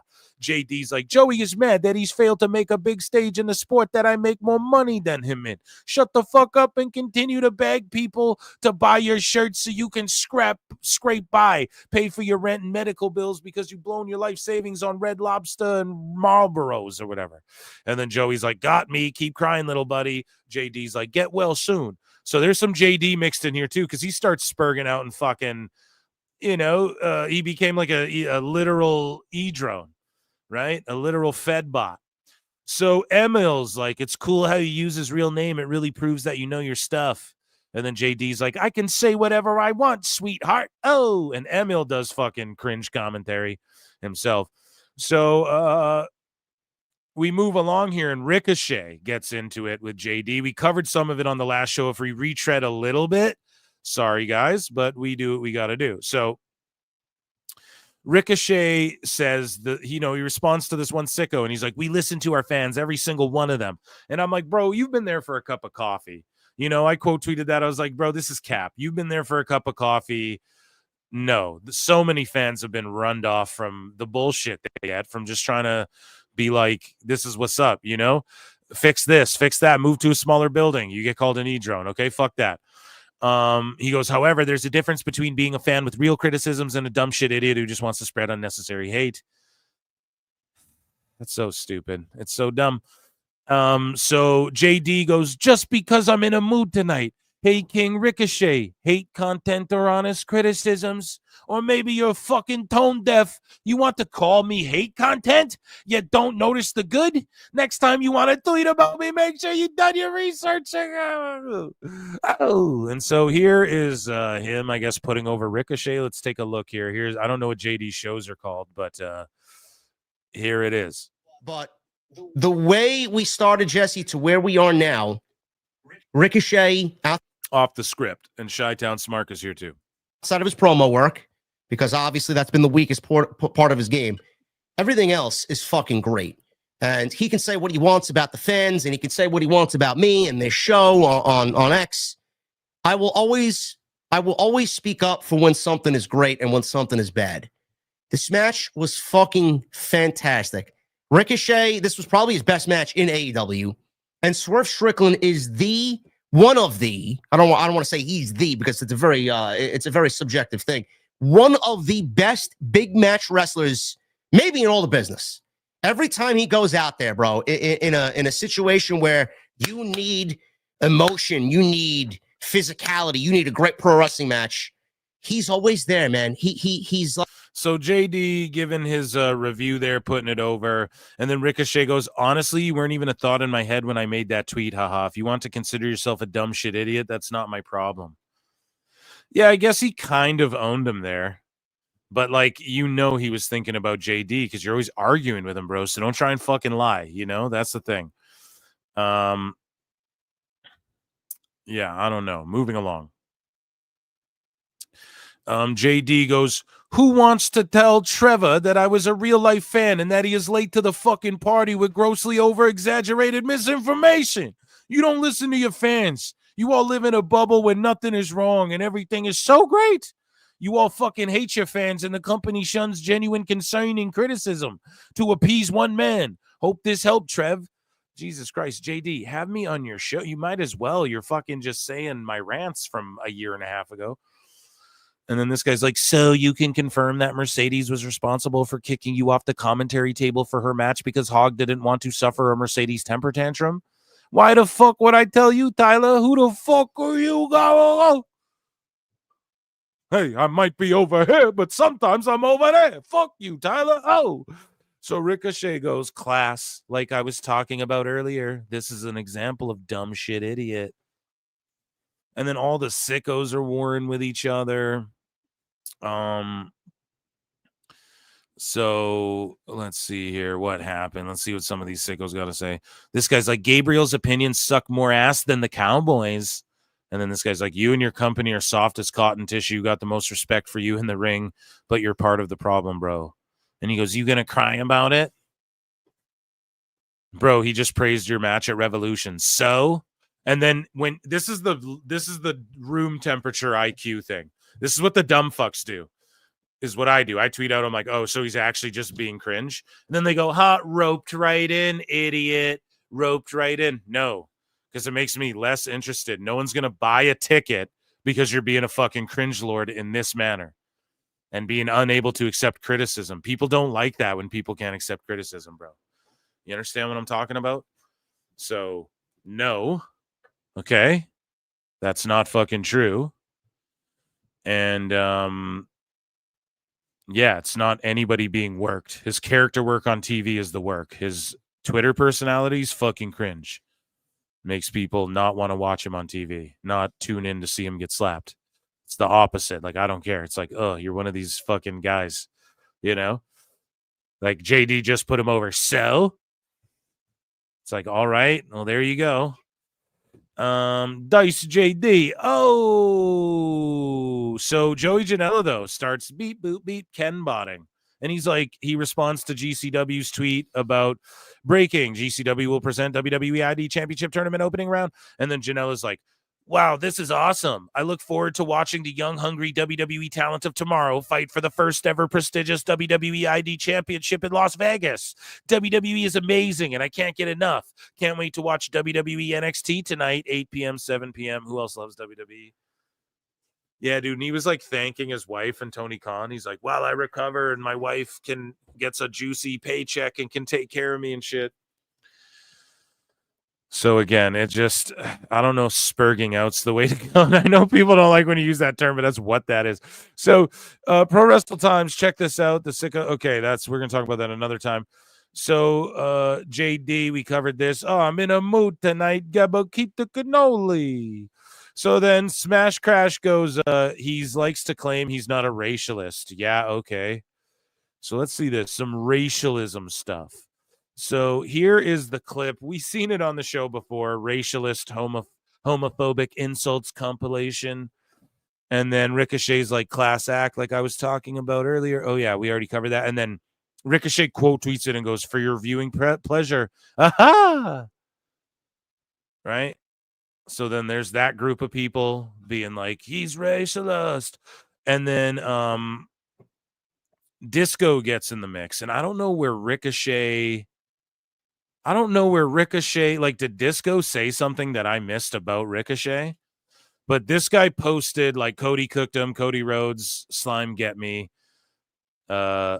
song, Masai cooked him, Slime Get Me. I'm not going to play it because I don't want, but basically it's when Cody Rhodes infamously buried Disco Inferno. Here, I'll fucking play it. Whatever. Let's play it. Has Disco ever had one good match ever? I mean, no. What was that thing that Cody Rhodes said about him that one time? Stop. You know nothing. You have drawn $0. If a fan has ever left the show thinking about you, you are lucky to be a juiced up, double lifer, over with the boys, type in an era where you hid in plain sight, coasting on other success. Couldn't hang then, can't get booked now. Come Tuesday. Yeah, that's pretty crazy. And then what the response was, Ricochet goes, everyone post what you think is the best Disco Inferno match. Chat, what's the best Disco Inferno match? I want to do some research on such an amazing storyteller and performer.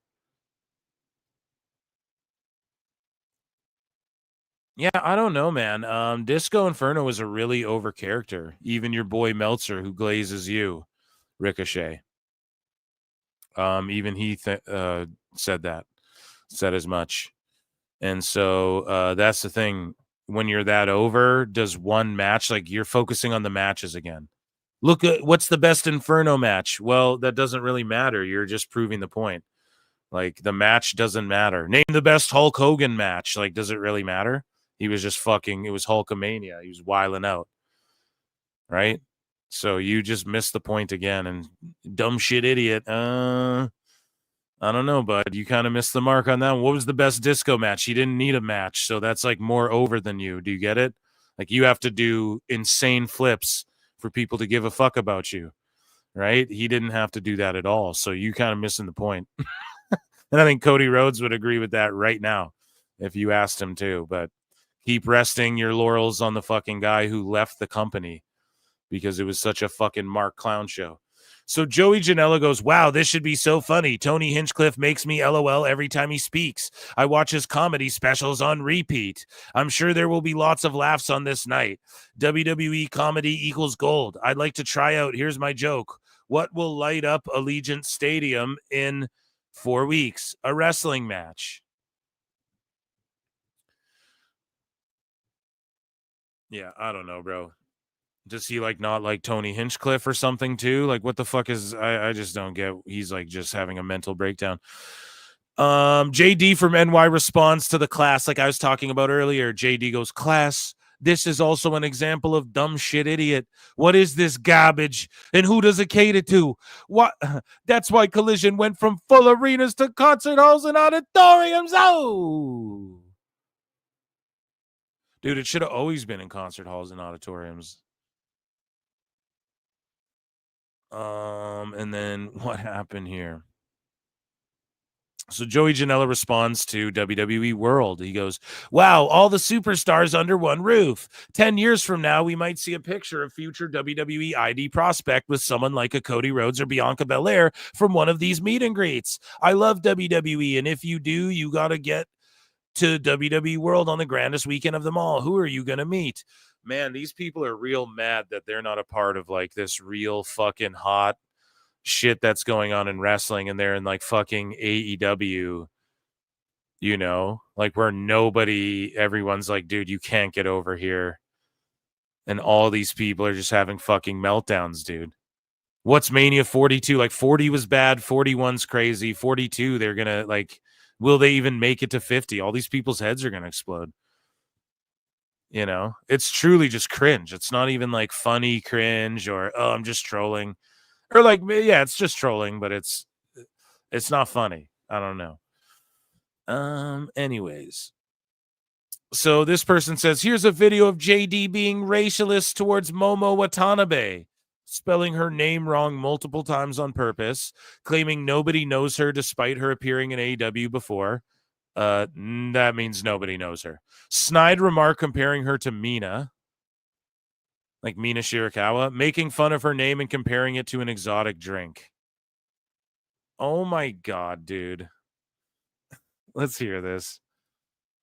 So if we compare Orange Cassidy to a mimosa, is that like, come on, man. We cut to a promo from Grand Slam Australia. I could be wrong, though, right? We'll hear this clip and see what JD really has to say here. JD, oh, let's see. First, I was over here with JD, but I might be over there after this clip. Oh, Momo Watanabe. What's her name? Watanabe. No, it's Watanabe, right? Yeah. Oh, Momo, Jesse. Momo. Do we have any intel on Momo? Watanabe? No? Yes, it's fucking Momo. Momo's also what you call like a gay kid. You know what I mean? Oh, heads or tails. You know, it's like, what are you fucking Momo Watanabe? Yeah, he's like fucking. He's like an Italian guy. Of course, he can't say this shit correctly. Come on. I have. My uncle called me Momo once. Oh. One fact right here. I got it pulled up. Hold up. Momo. Fun fact about her, she is not Mina. No, she is not. Okay, well, that's okay. So Chi-Town Smark said she's not Mina. Fun fact, she's not Mina. So if anything, that was racialist on Chi-Town Smark part towards fucking Asian ladies, if you're gonna point a finger and say that, right? So whatever. I don't know. This is a weird clip. Not Mina. Nope. At all. Nope. Sounds like something I'd order off the fucking menu at the cocktail bar, man. Some exotic confusion. Momo Watanabe, bro. I mean, is that the funniest joke? No. Is that? I mean, I don't know. I really, I think people get real triggered these days, man. Okay, so yeah, and that was, ladies and gentlemen, the sicko segment. Holy shit, I'm glad I got rid of that. I don't want to talk about JD anymore. Not that, like, not entirely. You know, I'll talk about him when shit comes up, but just in general. You guys know what I'm saying? In general. So, what do we got for you guys? We did it, chat. We did it.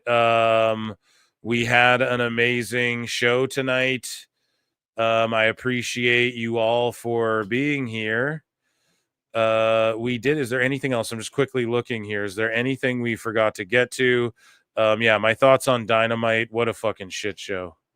You know? Let me check in with chat here for a second. Let me see. So where's the racialist? Yeah, I don't know, man. It was just what? Ladies and gentlemen, yeah, that was our sicko segment. Ladies and gentlemen, that was our show, PWT live show. Thank you all so much for being here. A round of applause for you all here. Sorry, I will get the outro. And I'll give you all a round of applause. Thank you for being here. Guys, I know it's late over on the East Coast. I appreciate you all. We got through a lot.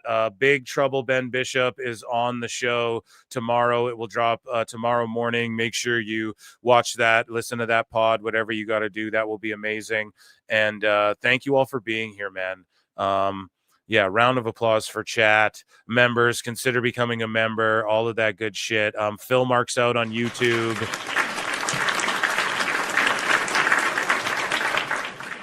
Take care of each other. Be good to each other. Don't get triggered by each other's politics and all that dumb bullshit. It's not worth it. That was the point I was trying to make. Like, we can't get fucking triggered. We got to laugh at jokes. You guys take care of each other. Drink lots of water. Be good. I'll see you all Wednesday.